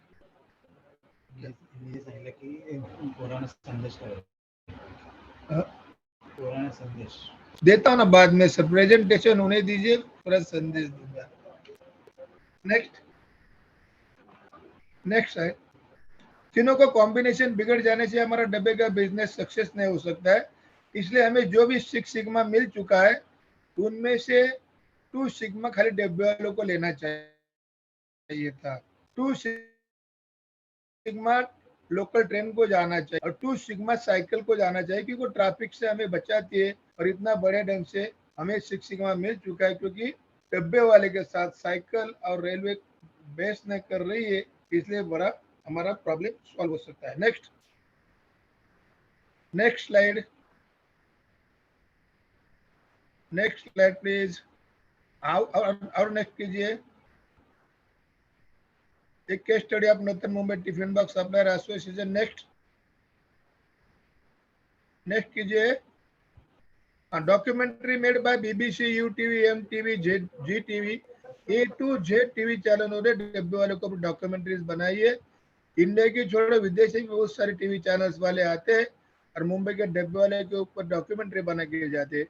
case study of Richard highway school of business, I am business school of Bangalore, I am Ahmedabad, ICFI bridge Hyderabad, सभी जगह वर्ल्ड के बड़े बड़े यूनिवर्सिटी ने डब्बे वाले के ऊपर केस स्टडी बना चुके हैं और हम लोग बहुत सारे विदेश में भी जाते हैं और बढ़िया ढंग से नेटवर्क करते हैं। नेक्स्ट, ये कोडिंग सिस्टम है। कोडिंग सिस्टम मैंने खुद में 74-75 में बना दिया हूँ। जो डब्बे का टॉप होता है उसके ऊपर मैंने कोडिंग किया है। क्या बोल रहा आवाज?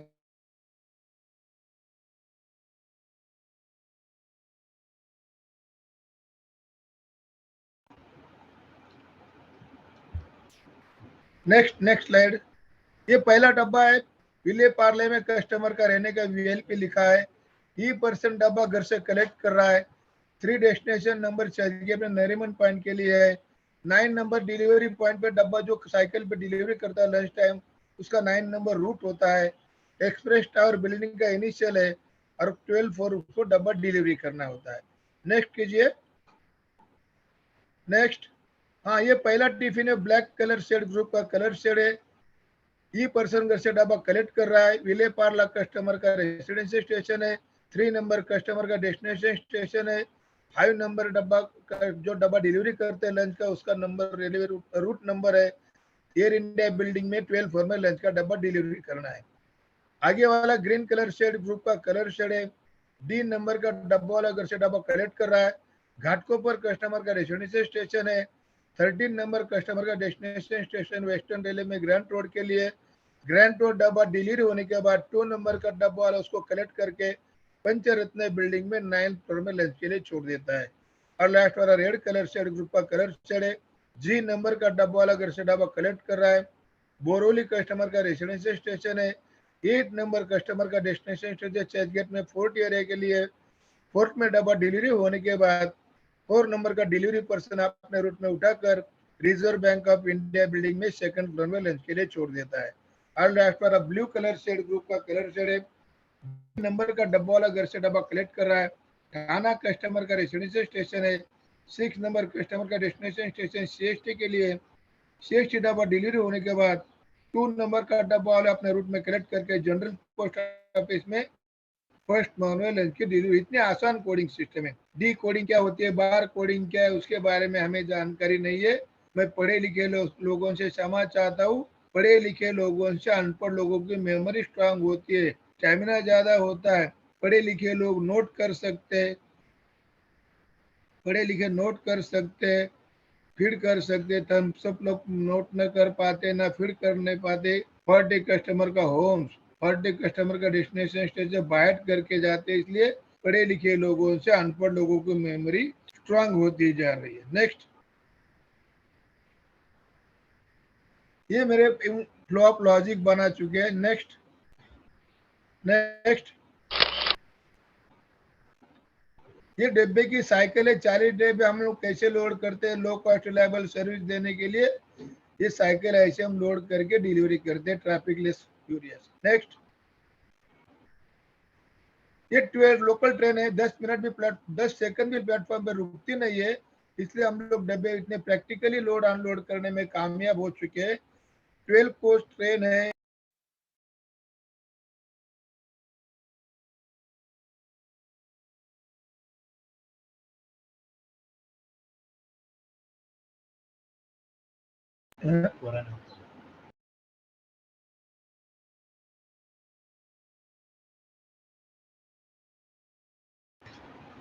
हेलो हेलो, चलेगा? नेक्स्ट कीजिए। खाली स्टूडेंट के लिए संदेश देना है ना? मैं इतना जी संदेश सर। देना चाहता हूँ, रखो भरोसा खुद पर, रखो भरोसा खुद पर। क्यों ढूंढते फरिश्ते? पंछियों के पास कहाँ होते हैं नक्शे, फिर भी ढूंढ लेते अपने अपने जीने के रास्ते। ऐसा खुद मोटिवेशन होना चाहिए। मेरे 1-1.5 घंटा से प्रेजेंटेशन देने के बाद आप अगर बाहर जाके भूल जाएंगे, मैनेजमेंट के मंत्र भूल जाओगे, तो आपका मीनिंग ही नहीं होगा। तो मैं इतना ही कहना चाहता हूँ, सेल्फ डिसिप्लिन होना चाहिए। Self work is worship and duty is God, ऐसी भावना मन में रखनी चाहिए। ऐसा इतना संदेश मैं स्टूडेंट को देना चाहता हूँ। और उसके आगे जब जाता हूँ, सड़क कभी सीधी नहीं होती, सड़क कभी सीधी नहीं होती, कुछ देर के बाद मोड़ अवश्य आता है। जिंदगी भी सड़क जैसी होती है, बस धैर्य के साथ चलते रहना चाहिए, सुखद मोड़ जरूर आ जाएगा। Thank you so much sir. Raghunath साहब, thank you so much. Hello, next. Thank you sir. Thank you so much, sir. Hello, It's no rocket science, but just simplicity that's the key to their success, be it their uniform or their process of delivery. Dabbawalas teaches us that it is not only the degree and the training that leads to a success story, but the dedication, discipline, and art of managing time that can make or break a business career.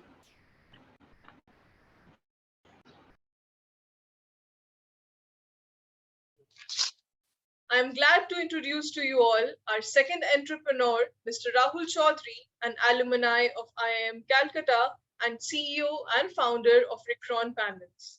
Mr. Rahul is an instrumentation engineer from BITS Pilani and received his MBA from IIM Calcutta and hold marketing degrees in management from the Stanford School of Business.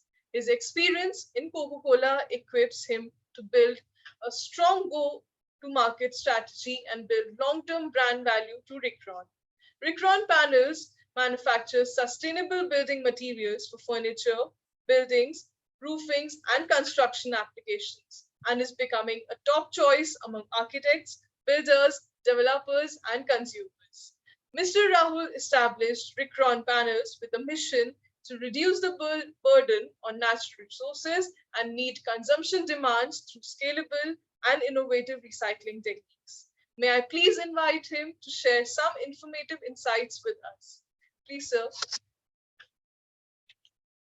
Thank you, Priyanshi, for the introduction.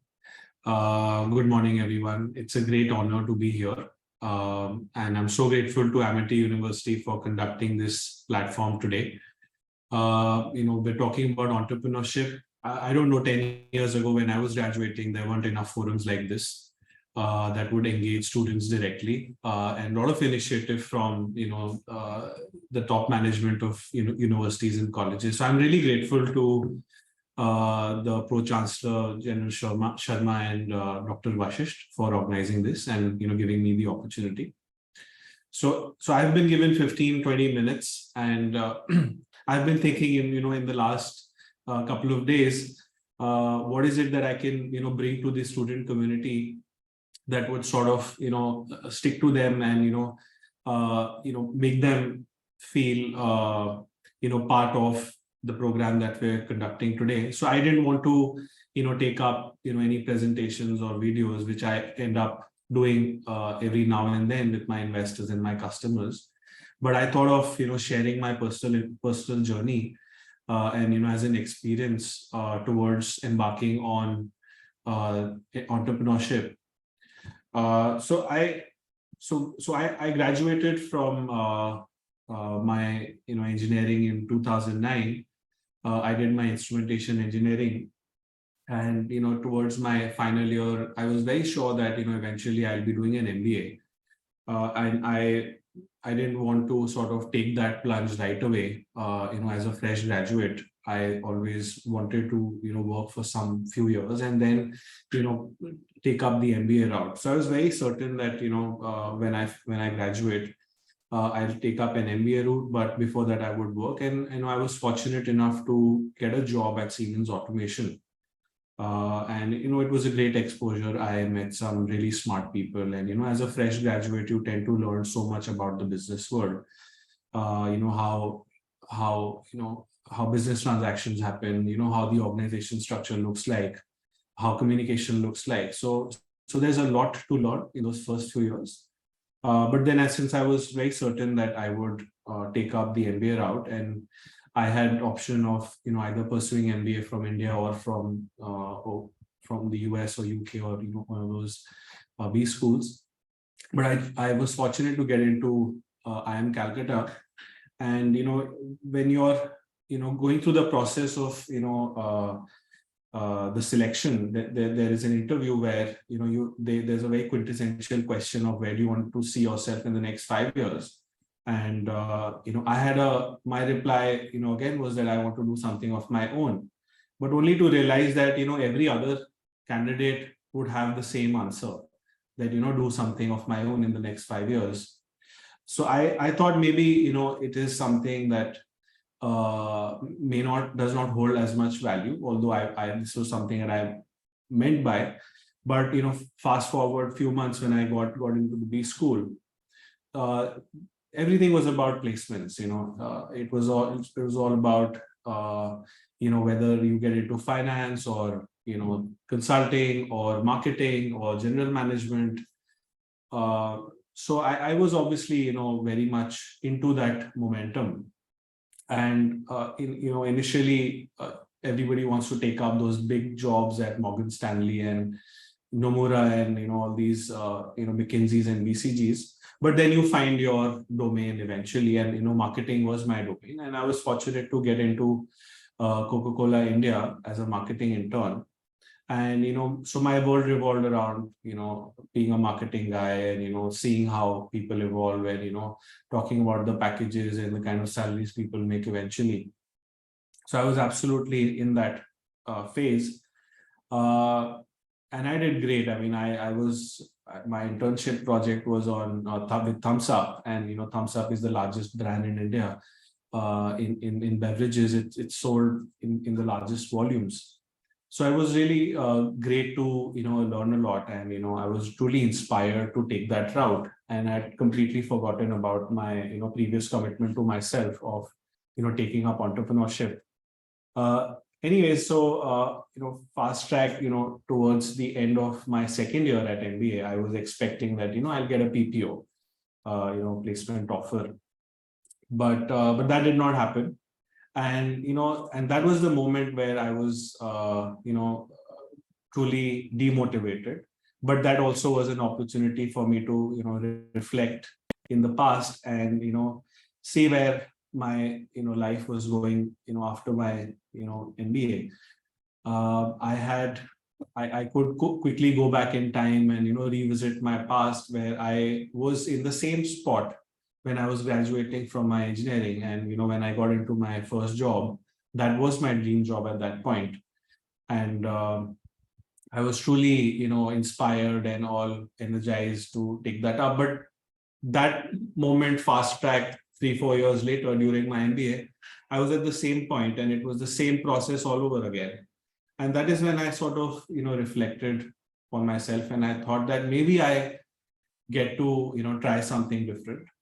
And in those days, we had a batch of 460 people and, there was not a single person who would ever think of dropping out of the placement, especially when you're graduating from a good B school, a place where you've always wanted to be. So dropping out of the placement process was absolutely unheard of. But there was one other friend of mine who he had interned with Morgan Stanley in investment banking, and he was off the finance direction, but then he quickly realized finance was not his domain. So he was also looking to do something. So we decided that we'll skip the placements, and try something of our own. So really bold to do that, and people thought that these guys have gone mad for not taking a placement. So, but we filled out the form, and then we were sort of discussing. We had a couple of months left to graduate, and we were discussing on the big idea. And obviously, the real game was in tech startup, tech space.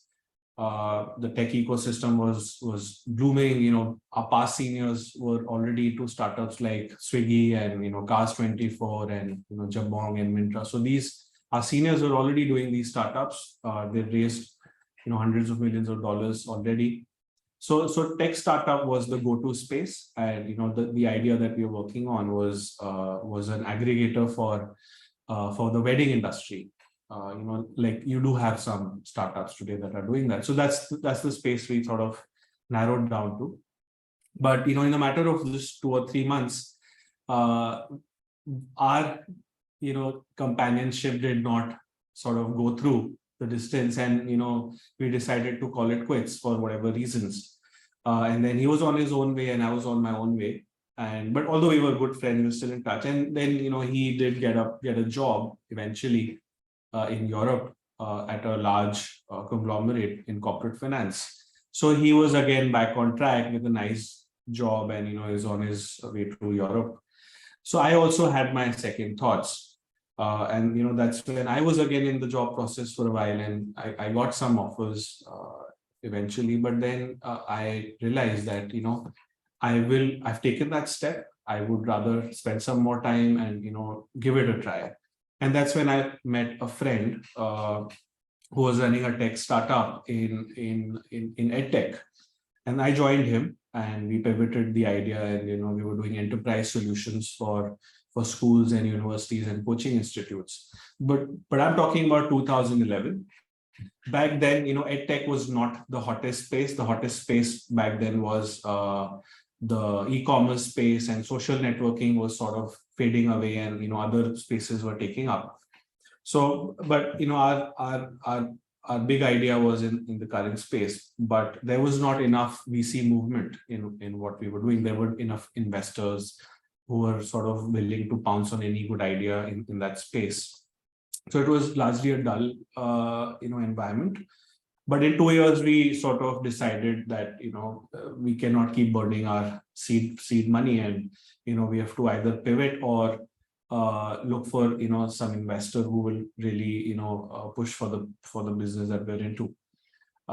So 2 years, we really struggled. We started doing, projects that would sort of keep the lights on and the bills paid. But this was truly not the idea behind this startup. So 2 years later, we decided to sort of wind it up, and we sold the business. We had a good team, we had a good product, and we sold the product, and the team was acquired by another tech startup. And I was again at a juncture where, after 2 years from my MBA, I was thinking of, what to sort of take up next. And uh, then it was again about, what idea do I sort of pitch in with. So all along, in the process, I, having spent 2 years and then again back on the track where I could either look for a job, because the placements, you can avail placements up to 3 years after you graduate. So that option was still available. And having done a startup, and you do bring in some credentials along with your CV. So that option was always available. And my then co-founder got a job with housing.com because he had relevant background. So he took up a job at housing.com. But at that point in time, I was so engrossed with the idea of doing something of my own, and it was such a different world altogether that I was absolutely certain that I will not be giving my time and attention in looking for a job, but continue to the process. The process was so rewarding. The process was so enlightening that it did not really matter that whatever money I was making every month, or whether I am getting that C-suite experience that my peers were sort of going through, having working in places like Mumbai and London and Hong Kong. So that did not impress me at all. But it was truly about my own personal takeaway. So I continued on this path, and then I again had to look for another big idea that sort of would stick, and that would I could not afford to again be in the wrong space. So I remember General V.K. Sharma saying the importance of choosing the right space. So that obviously is very, very important because it is, you have to see all these businesses as stocks, how you invest in the stock market. If you believe Google shares would do very well, so you invest your money in Google shares. So investing yourself in the space is also like that. You have to believe in the stock that this particular domain would go up, this particular domain will have a lot of potential. So you have to bring that bent of mind. At the same time, it is very important to sort of map your skill sets, that what are your strengths that would truly sort of help you fast track in terms of delivering that value that you're trying to create through that product or service. So that mapping of that skills is very important. And the third aspect obviously is the team. So you have to be very careful in terms of how you make your team. You cannot make a team just because you're best friends with your roommate or your classmate. That does not cut through alone. So you have to sort of identify the right team in sort of embarking on that journey. And all these business plans and models, they're excellent, and it's good to have. But the most important bit again is about taking that first step. Lao Tzu said, a journey of 1,000 miles begins with one step. So it eventually boils down to that one step. Whether you take that one step right after graduation, whether you work for a few years or you work for 10-15 years and do that. I mean, you'll find all kinds of successful case studies, but eventually it comes down to taking that first step in sort of taking that leap of faith that this is something I want to do and this is something I will enjoy doing. How much money you make, whether you make money in 3 years, 5 years, 10 years, not sort of caring about that, but truly about delivering the value through that product or service that you're trying to create. So it eventually boils down to taking that first step, which is very important.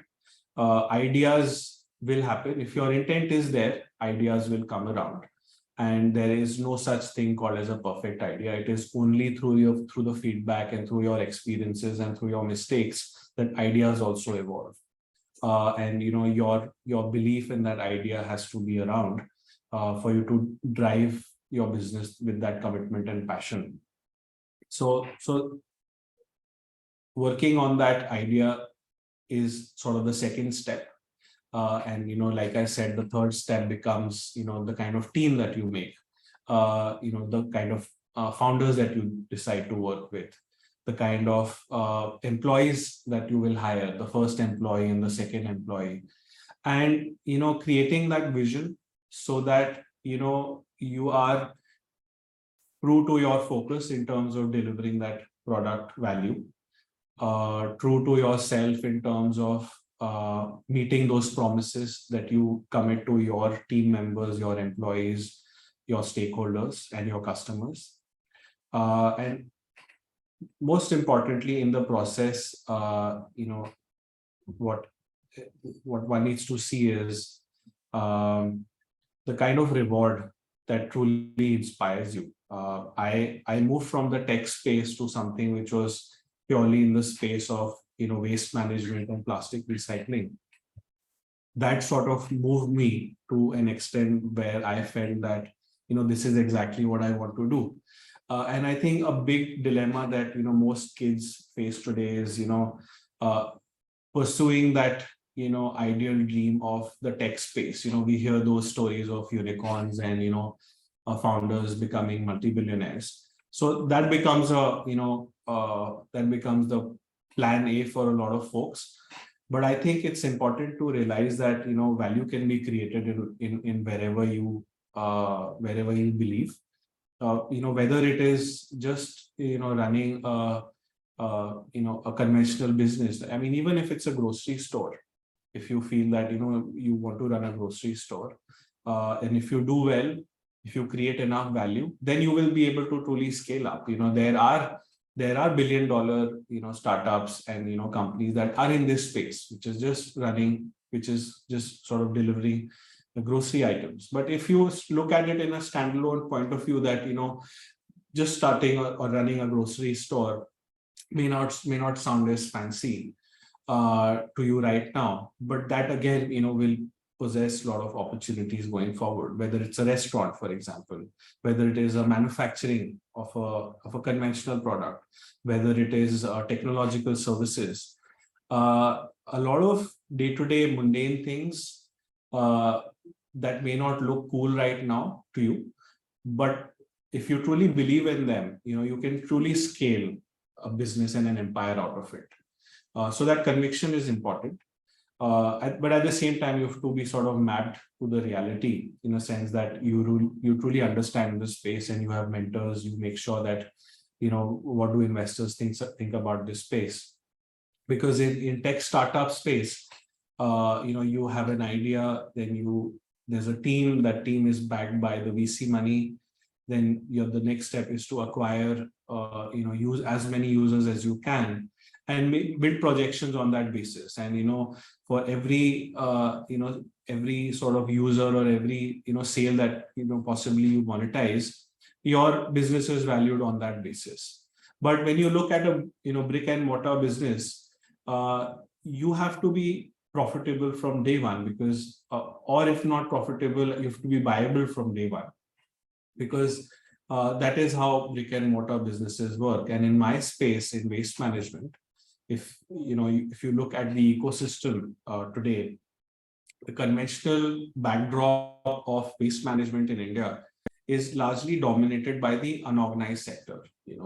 I'm talking about the rack pickers and the kabadi walas that you and I sort of see on a day-to-day basis.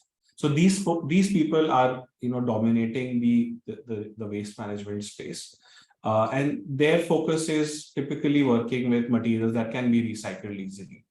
For example, a PET bottle would be recycled easily, or a shampoo bottle, for example. So there are these materials which can be recycled, but then there's a large category of products which cannot be recycled effectively, and that is where I took my bet on, in terms of working with that problem, finding a solution, and finding a solution that is scalable. The idea was not to sort of gain brownie points by doing lip service. The idea was to create a sustainable business model which can be scaled up, which can also be viable from day one. So that was my philosophy on day one, as opposed to my learnings from the past in the tech startup space. So the idea was to create a product which would substitute the use of plywood, for example.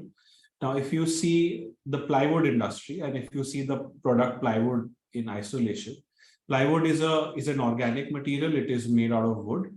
If you make any application out of plywood, let's say you make a kitchen cabinet, okay, water absorption is bound to happen because it will absorb water in the due course of time. It will decompose and, termites and so many things will happen.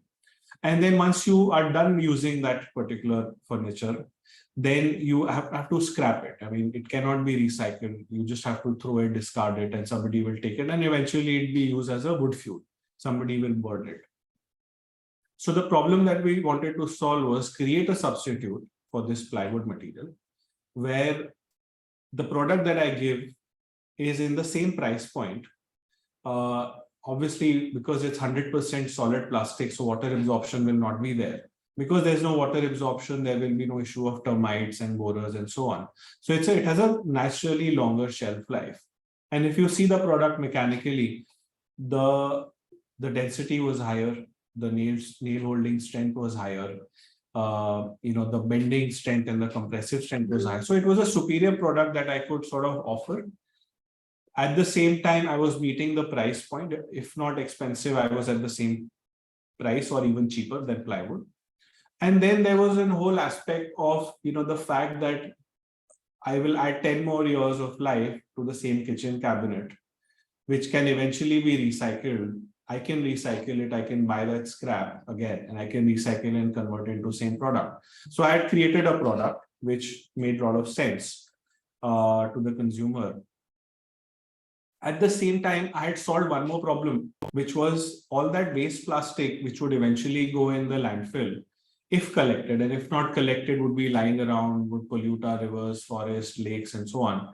So I could solve that problem. So by taking away those materials from the environment, recycling them, and creating a product which is a substitute for plywood, saved so much of carbon emissions in the process. On one hand, that waste plastic will not go in the environment.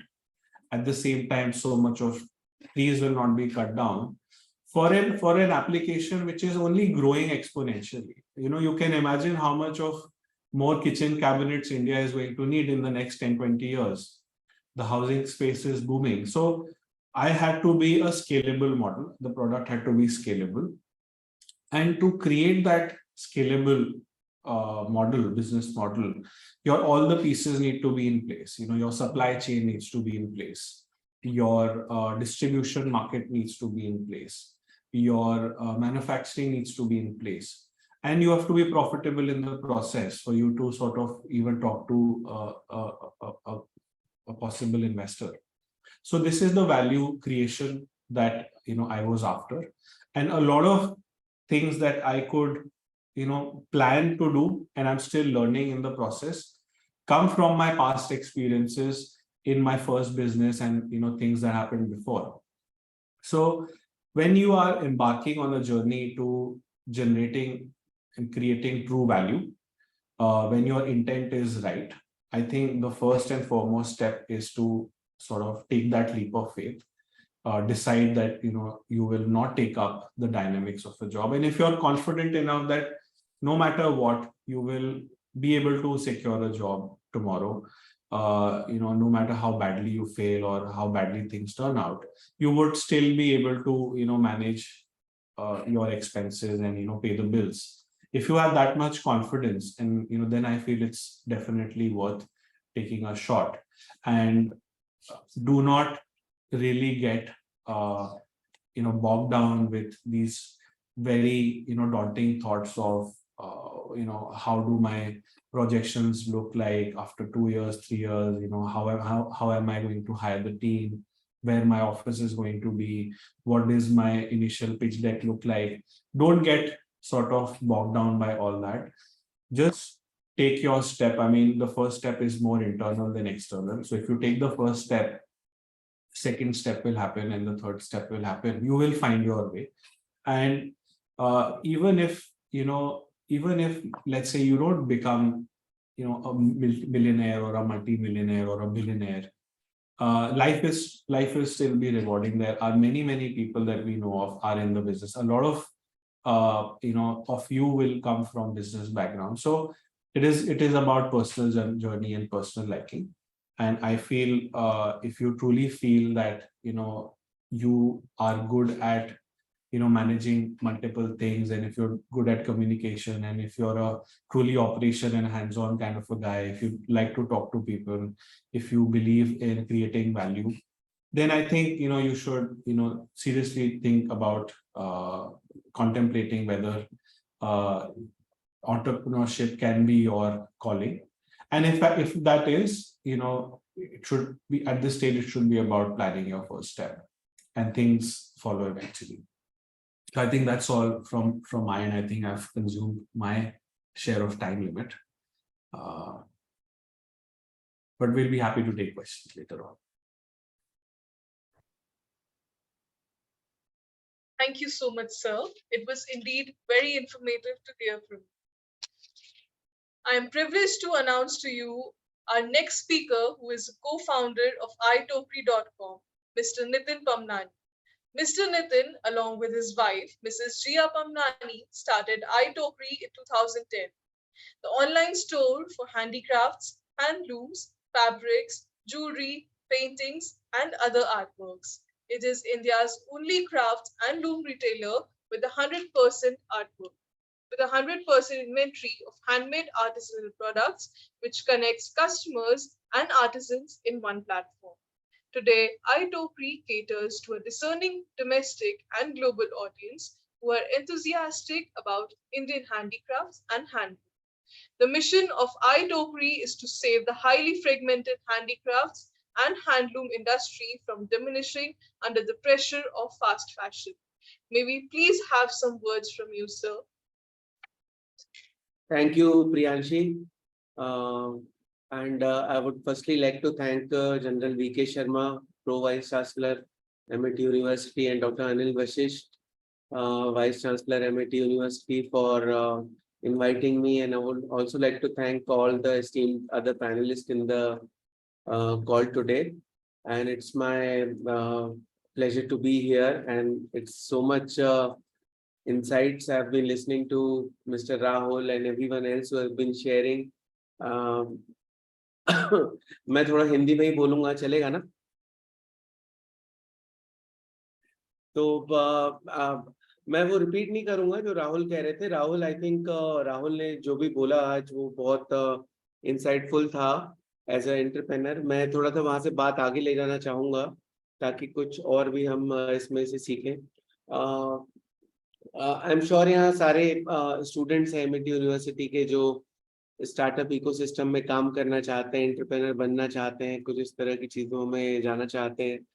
तो मुझे लगता है सबसे important किसी entrepreneur के लिए होता है, हमेशा ये फियर होता है कि जब हम जाएंगे मार्केट में तो क्या मेरी जगह वहां पर है, क्या ये मैं जो काम करने जा रहा हूँ क्या ये ऑलरेडी जो है कुछ लोग कर रहे हैं, मैं सक्सेस होऊंगा कि नहीं होऊंगा. तो ये एक गैप फाइंड करना I think is the biggest challenge for any entrepreneur in any time. मतलब आज नहीं, 10 साल पहले भी, 20 साल पहले भी, कभी भी हम अगर इसको देखने की कोशिश करेंगे ना पीछे भी, तो हमेशा यही होता है कि एक एंटरप्रेन्योर एक डिस्ट्रप्टिव माइंडसेट लेकर के आता है कि चलती हुई चीज, जो भी चल रही है चीज, उसको कैसे हम बदलें और उसके अंदर कैसे हमें गैप ढूंढे जहां मैं अपना बिजनेस या अपना आइडिया जो है मैं वहां पे सेट कर पाऊं. जैसे राहुल भी बता रहे थे कि कैसे चीजें चल रही थी और उन्होंने अपनी एक उसमें जगह देखी जहां गैप देखा कि ये हो रहा है, ये नहीं हो रहा है, तो यहाँ मैं अपना इस तरह से काम शुरू कर सकता हूँ, ये एक गैप है. और वो उस गैप को सही तरीके से आइडेंटिफाई करके उन्होंने अपने को, खुद को, अपने कॉन्सेप्ट को वहां पे सेट करा और वहां से फिर एक एंटरप्राइज अपनी धीरे धीरे शुरू करी. तो ये आज के लिए भी नहीं, मतलब हर समय के लिए ही, ये हर एंटरप्रेन्योर के लिए सबसे बड़ा चैलेंज और सबसे बड़ा स्क्रूटनी पॉइंट होता है कि वो मार्केट में एक राइट गैप को ढूंढे. कि वो गैप आइडेंटिफाई करना और फिर उस गैप के अंदर जो वो कॉन्सेप्ट अपना सोच रहा है कि मैं ये बिजनेस शुरू करूंगा, तो उसको वहां पे रखना। जैसे मैं अपना एग्जांपल आपको दूं तो हमने 2011-12 में आई टोकरी शुरू किया था, और उस समय हैंडीक्राफ्ट्स, डिजाइन, इस सेक्टर में कोई भी नहीं था। प्रोडक्ट्स बहुत सारे लोग सेल कर रहे थे, बट हमने ये गैप वहां पे देखा कि क्राफ्ट्स कोई नहीं कर रहा है ऑनलाइन। और तो ये एक बहुत बड़ा चैलेंज था, क्योंकि इसके लिए हमारे पास ना कोई इकोसिस्टम था, ना कोई इससे पहले कर रहा था, तो हमें पता भी नहीं था ये चीजें कैसे करनी चाहिए। और क्राफ्ट एक इतना मुश्किल प्रोडक्ट है ऑनलाइन करने के लिए, क्योंकि जो ई कॉमर्स इकोसिस्टम है वो फैक्ट्री प्रोडक्ट्स के लिए बना हुआ है। जो रिप्लीकेबल प्रोडक्ट्स होते हैं, जैसे एक जैसे हजारों या लाखों कॉपीज बन सकती हैं, तो ई कॉमर्स की प्यूरी जो टेक है वो टेक इसी प्रोडक्ट के लिए बना हुआ है। But we were dealing with a tech, dealing with a product which was totally handmade, unique, and each and every piece of that product was unique. So we had to develop a technology and operations and working conditions based upon the product which we were dealing with. तो ये एक उस समय का सबसे बड़ा challenge था जो हम लोगों ने इसको पकड़ा, और वहां से ये गैप पे हम टिके रहे। हमें अपने आइडिया में बिलीव था कि ये हम करेंगे, तो ये डेफिनेटली इसकी एक डिमांड है, इसका एक कस्टमर है जो ये प्रोडक्ट ऑनलाइन ढूंढ रहा है। तो हमने वो पूरा चैलेंज लिया, उसको बनाया, और उस आइडिया के साथ हम टिके रहे। शुरू में 1 साल, 2 साल, 3 साल तक उसको बनाने में, उसको समझने में हमें टाइम लगा। बहुत सारी मिस्टेक्स हुई, बहुत सारे फेलियर्स हुए, बट धीरे धीरे करके जब हम अपने अपने कॉन्सेप्ट, अपने आइडिया के साथ, अपने कन्विक्शन के साथ वहां पे खड़े हुए थे, तो ये धीरे धीरे वो जगह आपकी बनती चली गई। कस्टमर, मार्केट सब आपको रियलाइज करते जाते हैं, वो जगह आपकी बनती चली जाती है, और धीरे धीरे over the period of time it finds its own legs. And जैसे जनरल वीके शर्मा भी कह रहे थे कि ये एक जगह अपने आप उसकी बनती चली जाती है, और फिर वो सक्सेस जो है वो आपके पास आने लगती है। वो पूरा इकोसिस्टम आपके प्रोडक्ट, आपकी सर्विस, आपके एंटरप्राइज के आसपास उसको रिएक्ट करने लगता है, समझने लगता है। तो दैट हैज बीन, ये मैं इसलिए मैं बार बार यही कह रहा हूँ कि वो गैप आप लोग आइडेंटिफाई करें। अब इसमें गैप में जब मैं कह रहा हूँ तो ये भी समझना बहुत जरूरी है कि जनरली जब लोग आइडिया को सोचते हैं तो उन्हें लगता है कि उन्होंने पहली बार ही आइडिया सोचा, आज तक किसी ने ऐसा आइडिया नहीं सोचा, और वो फिर उसको सीधे इम्प्लीमेंट करने लग जाते हैं। जबकि और वो तुरंत फेलियर हो जाते हैं, क्योंकि वो जैसे ही जाते हैं उन्हें लगता है कि ये काम तो 10 लोग और भी कर रहे हैं, ये मार्केट बहुत बड़ी है। ये जाने के बाद उन्हें पता चलता है। इसलिए मैं सब लोगों से, जब भी मैं कभी ऐसे फोरम पे बोलता हूँ जहाँ नए एंटरप्रेन्योर्स हैं और नए कॉन्सेप्ट्स के साथ लोग मार्केट में आना चाहते हैं, स्टार्टअप में आना चाहते हैं, तो मैं उनसे हमेशा ये कहता हूँ कि आप जो भी आपका आइडिया है, आप पहले ये सोच के चलो कि सेम आइडिया जो आप अभी सोच रहे हो, ऐसे कम से कम 1000 लोग सेम टाइम पे और भी सोच रहे हैं। Yes, whatever your business idea is, at least 1,000 people simultaneously, same time, same minute, they are thinking about something similar what you are thinking right now. So what makes you, what is the difference in your idea in then what is already existing when what other people are thinking? So वो जो differentiation है ना, वो आप हो, वो आप खुद हो, वो आपका सेल्फ है। वो आप जब as a brand, as a person आप उसको सर्विस में लेके आते हो, उसके अंदर लेकर के आते हो, उस पूरे आइडिया के अंदर, तब वो जाकर के जो पूरी स्टोरी है वो बनती है। और आपका सेल्फ जो है, आपका अपना कन्विक्शन जो है, वो बाकी लोगों से आपको अलग कर देता है, और आपके बिजनेस के लिए पूरी मार्केट में, पूरे इकोसिस्टम में एक जगह बनाता है। आप ऐसे अगर इसको समझना चाहें तो समझ सकते हैं कि एक बहुत बड़ी मार्केट है, जैसे हर शहर में होती है, एक सराफा बाजार होता है, एक क्रॉकरी की मार्केट होती है, या एक हार्डवेयर का पूरा मार्केट होता है। तो उस मार्केट में 100 हार्डवेयर का शॉप्स होता है, 100 ज्वेलरी का शॉप्स होता है, और कोई भी एक दूसरे से थ्रेटनिंग फील नहीं करता है। Everybody builds their own character, everybody builds their own environment, and everybody coexists in the same space. So that is how an entrepreneur, a business idea works. It doesn't has to be It doesn't have to be something which nobody has ever thought of. It has to be something which you could own and you could reflect on yourself, and that you can bring it to your customer. So your customer will find your identity, customer will find your service, and they will definitely come to you, and you will make that idea a sustainable idea. You can make that business a sustainable business. I also give another example that so people seeking for job and people, I mean, looking to become an entrepreneur. मैं ये हमेशा कहता हूँ कि job is like buying a train ticket and getting on a train, because you don't have to run the train. Train is automatically running. You just have to board the train. You just buy the ticket and be a good person to get on passenger on the train, and the train will take you where it is going, and you have to just do the thing which you have to do. But being an entrepreneur is like being on a road with your own car. There are so many other cars. So you just drive on that road and everybody is driving their own car. So you just have to be in your confined space, in your thing. And everybody is going in a direction towards and onwards. And you just have to find, in fact, the roads have to be good. So when we're talking about entrepreneurship opportunities in India, I'm sure the roads in India are now better to being an entrepreneur, and there's so many people on the road and less people on the trains. So everybody wants to become an entrepreneur. So that's a very good thing in a way to self-drive, self-motivate, and be in your own ecosystem and build the product, build the service which finds its own customer, finds its own voice, and and just be there to and make your mark. And और ये जरूर आप शुरू से लेकर के and तक जब भी एक नया आइडिया सोचे तो उसको पूरा कॉन्सेप्चुअलाइज करें, पूरा होमवर्क करें, पूरा उसको समझें, मार्केट टेस्ट करें, अपनी गैप ढूंढें, और तब आप जो है वो मार्केट में उतरने के बारे में सोचें. क्योंकि ये आज जितने टूल्स अवेलेबल हैं इन सब चीजों को करने के लिए, मार्केट को समझने के लिए, ये प्लेटफॉर्म जैसे यहाँ पर है जो हम डिस्कस कर रहे हैं, ये कभी भी पहले इस तरह के जो है नहीं थे. ये अब आज अपॉर्चुनिटीज जितनी अवेलेबल है, इससे आज से 5 साल पहले, 10 साल पहले ये सब अपॉर्चुनिटीज बिल्कुल भी अवेलेबल नहीं थी. एंटरप्रेन्योरशिप इकोसिस्टम बिल्कुल भी अवेलेबल नहीं था. Today everything is, every information, every knowledge is available on the blink.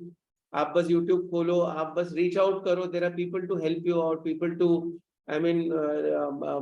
Find you, support you. Rahul जानते हैं कि कितना मुश्किल था पहले, आज से 10 साल पहले किसी चीज को शुरू करना. आज कितना आसान है, बट ये उतना मुश्किल भी हो चुका है क्योंकि अब बहुत लोग हैं इस सब चीजों को करने वाले. तो you have to find your identity and do it, and definitely there is so much success on the way. So I would like to not speak too much today because I think we are already delayed on the session, and I would like other speakers to take on. And thanks once again to everyone for inviting me, having me here. It has been sheer pleasure to speak in front of the very nice audience here, and would love to join you guys again whenever you want me. Thank you so much, sir. Now, I would like to welcome Ms. Surbi Shah, founder of Carrigreen. Carrigreen is working towards a greener, cleaner, and healthier planet Earth. The company makes unique, affordable, and biodegradable food packaging and stationery from recycled and upcycled paper. Carrigreen has been one of the 60 startups being funded on Shark Tank India Season 1. Ms. Surbi herself is an eco-warrior and loves nature. So she made sure that all the Carrigreen eco-friendly products can vouch for sustainability. She believes in empowering women and dreams that one day Carrigreen is an all-women run company. Ma'am, can we please have a privilege to hear from you? Thank you, Priyanshi. Thank you for the wonderful introduction. Good afternoon, everyone. Respected General V.K. Sharma and Mr. Dr. Anil Vishir.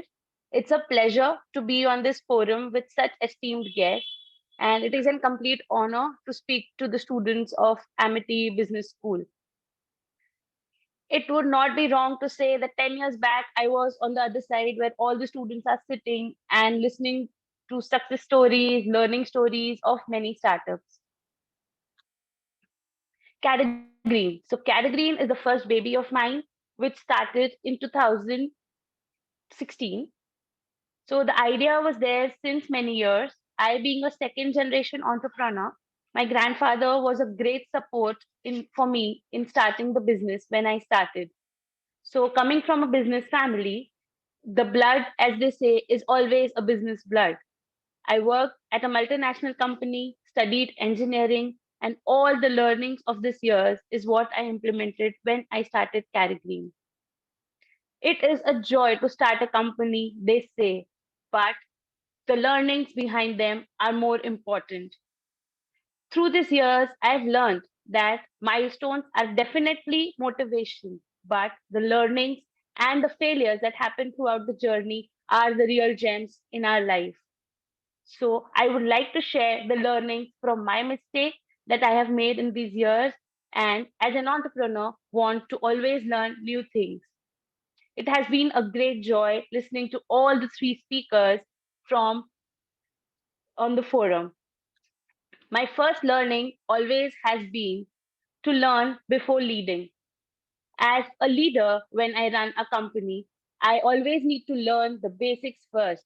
So if I do not know the basics, there is no point preaching my team on how to do and what to do and when to do.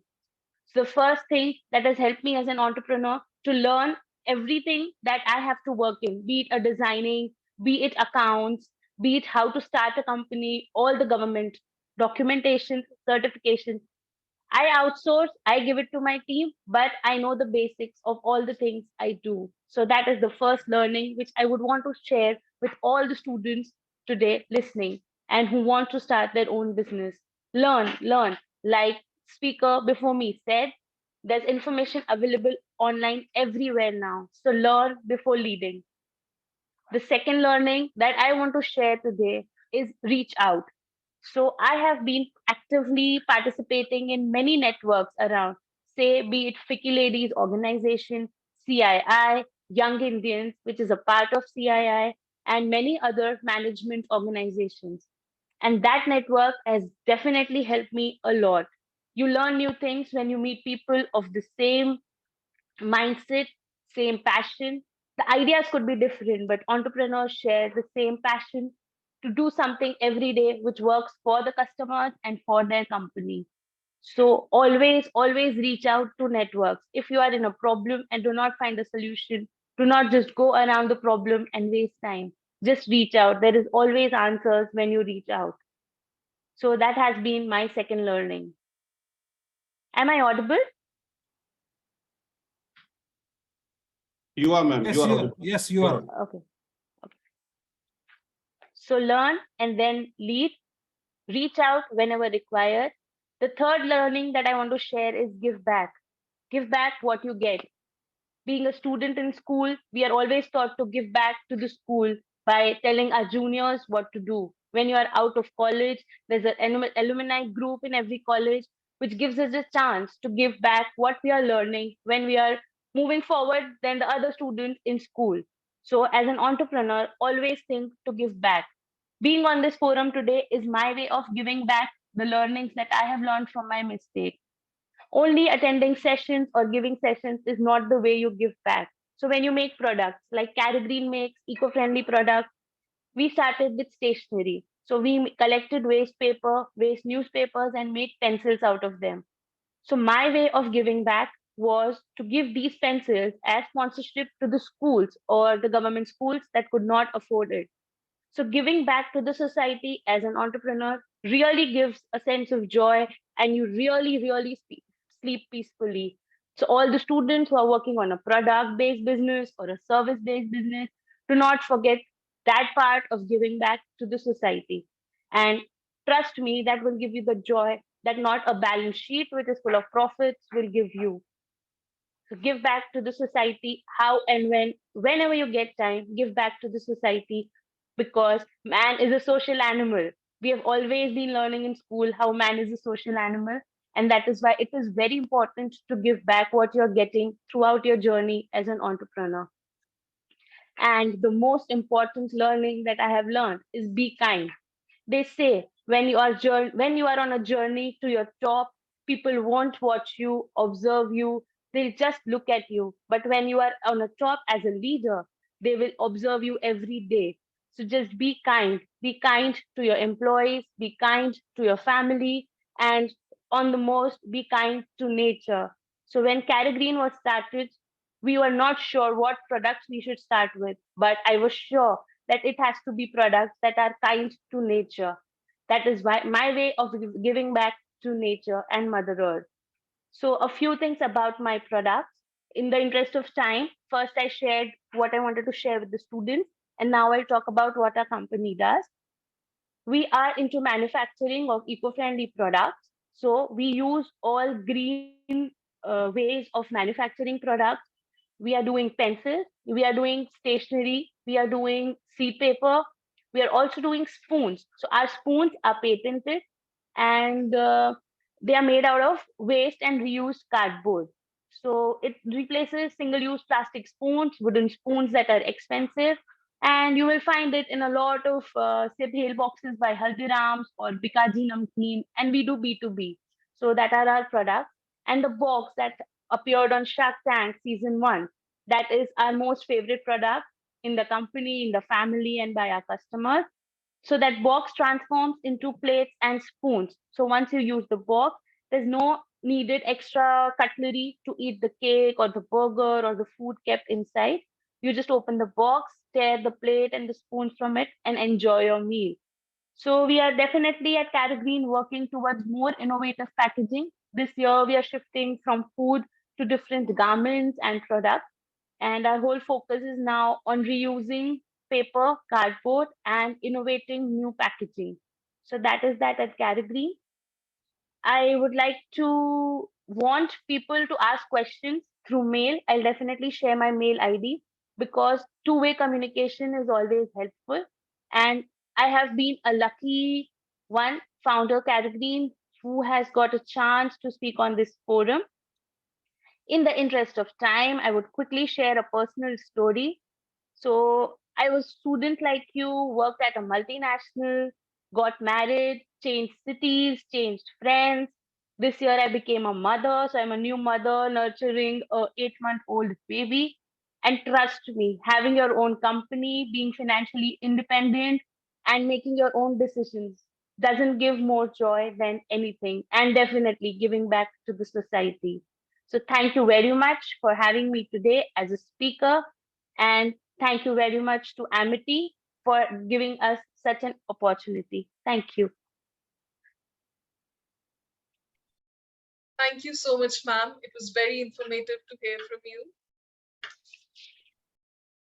After listening to all the success stories from our respected guests, with their experience sharing, I hope today you all must have learned the various aspects and the transformative power of entrepreneurship and how it can drive positive change in our rapidly evolving world.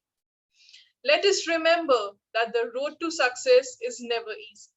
It is paved with countless hours of dedication, sacrifices, and overcoming challenges.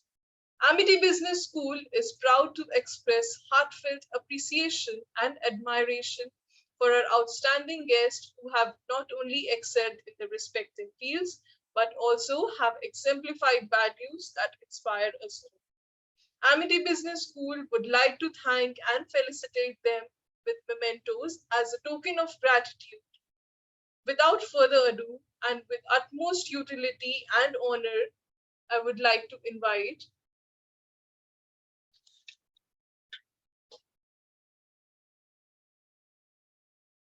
I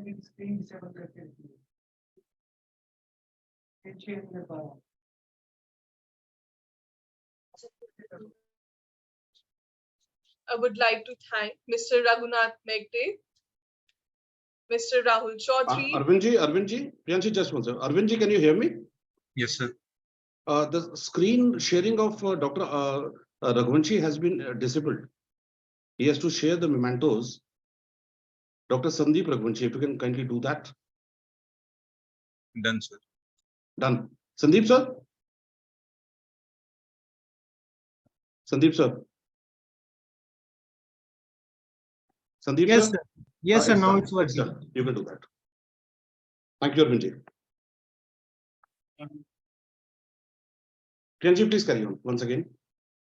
Amity Business School would like to thank and felicitate them with the mementos as a token of gratitude. Without further ado and with utmost utility and honor, I would like to invite Mr. Raghunath Megde,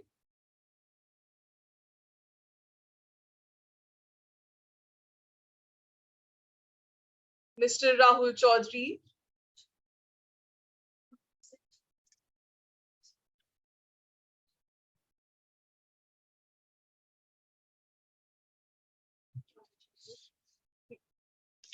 Mr. Rahul Chaudhary,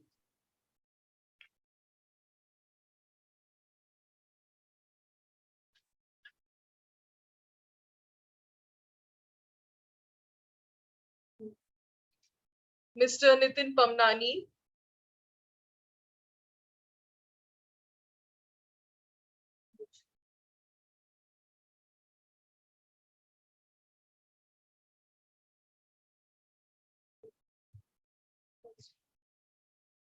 Ms. Surbhi Shah,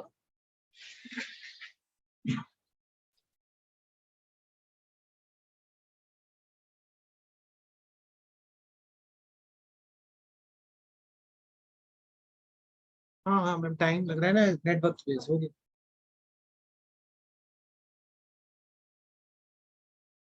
thank you so much. Now, I would like to welcome officiating Vice Chancellor, Pro Vice Chancellor, Professor Dr. Anil Vashisht, whose brilliance emulates his intellectual acuity, shares his concluding remarks. Thank you, Priyanshi. Greetings to the Honorable Pro Chancellor, Amity University, Madhya Pradesh.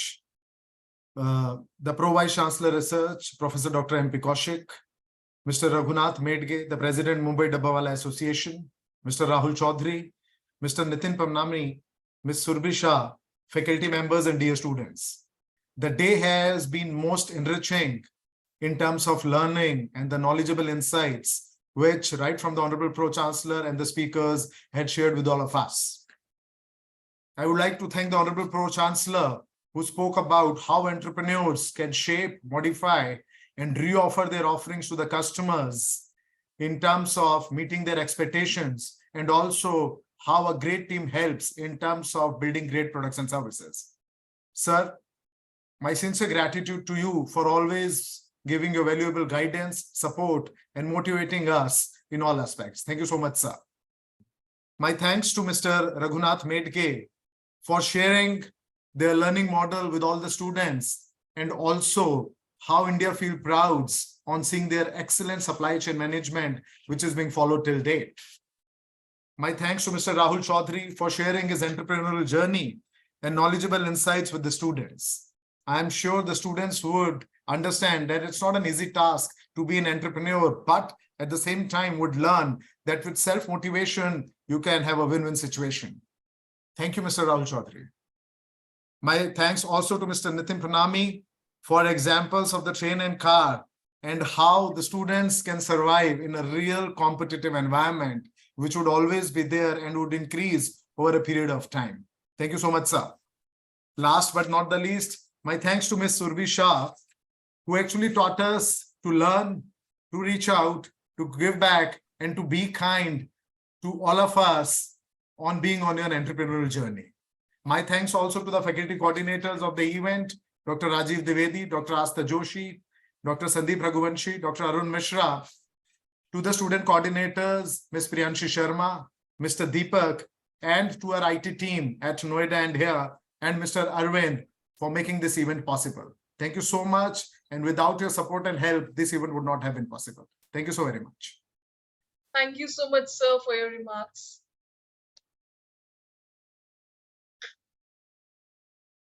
We would request the IT team to end the session now. Arvindji? Yes, sir, I'm closing. Yeah, right.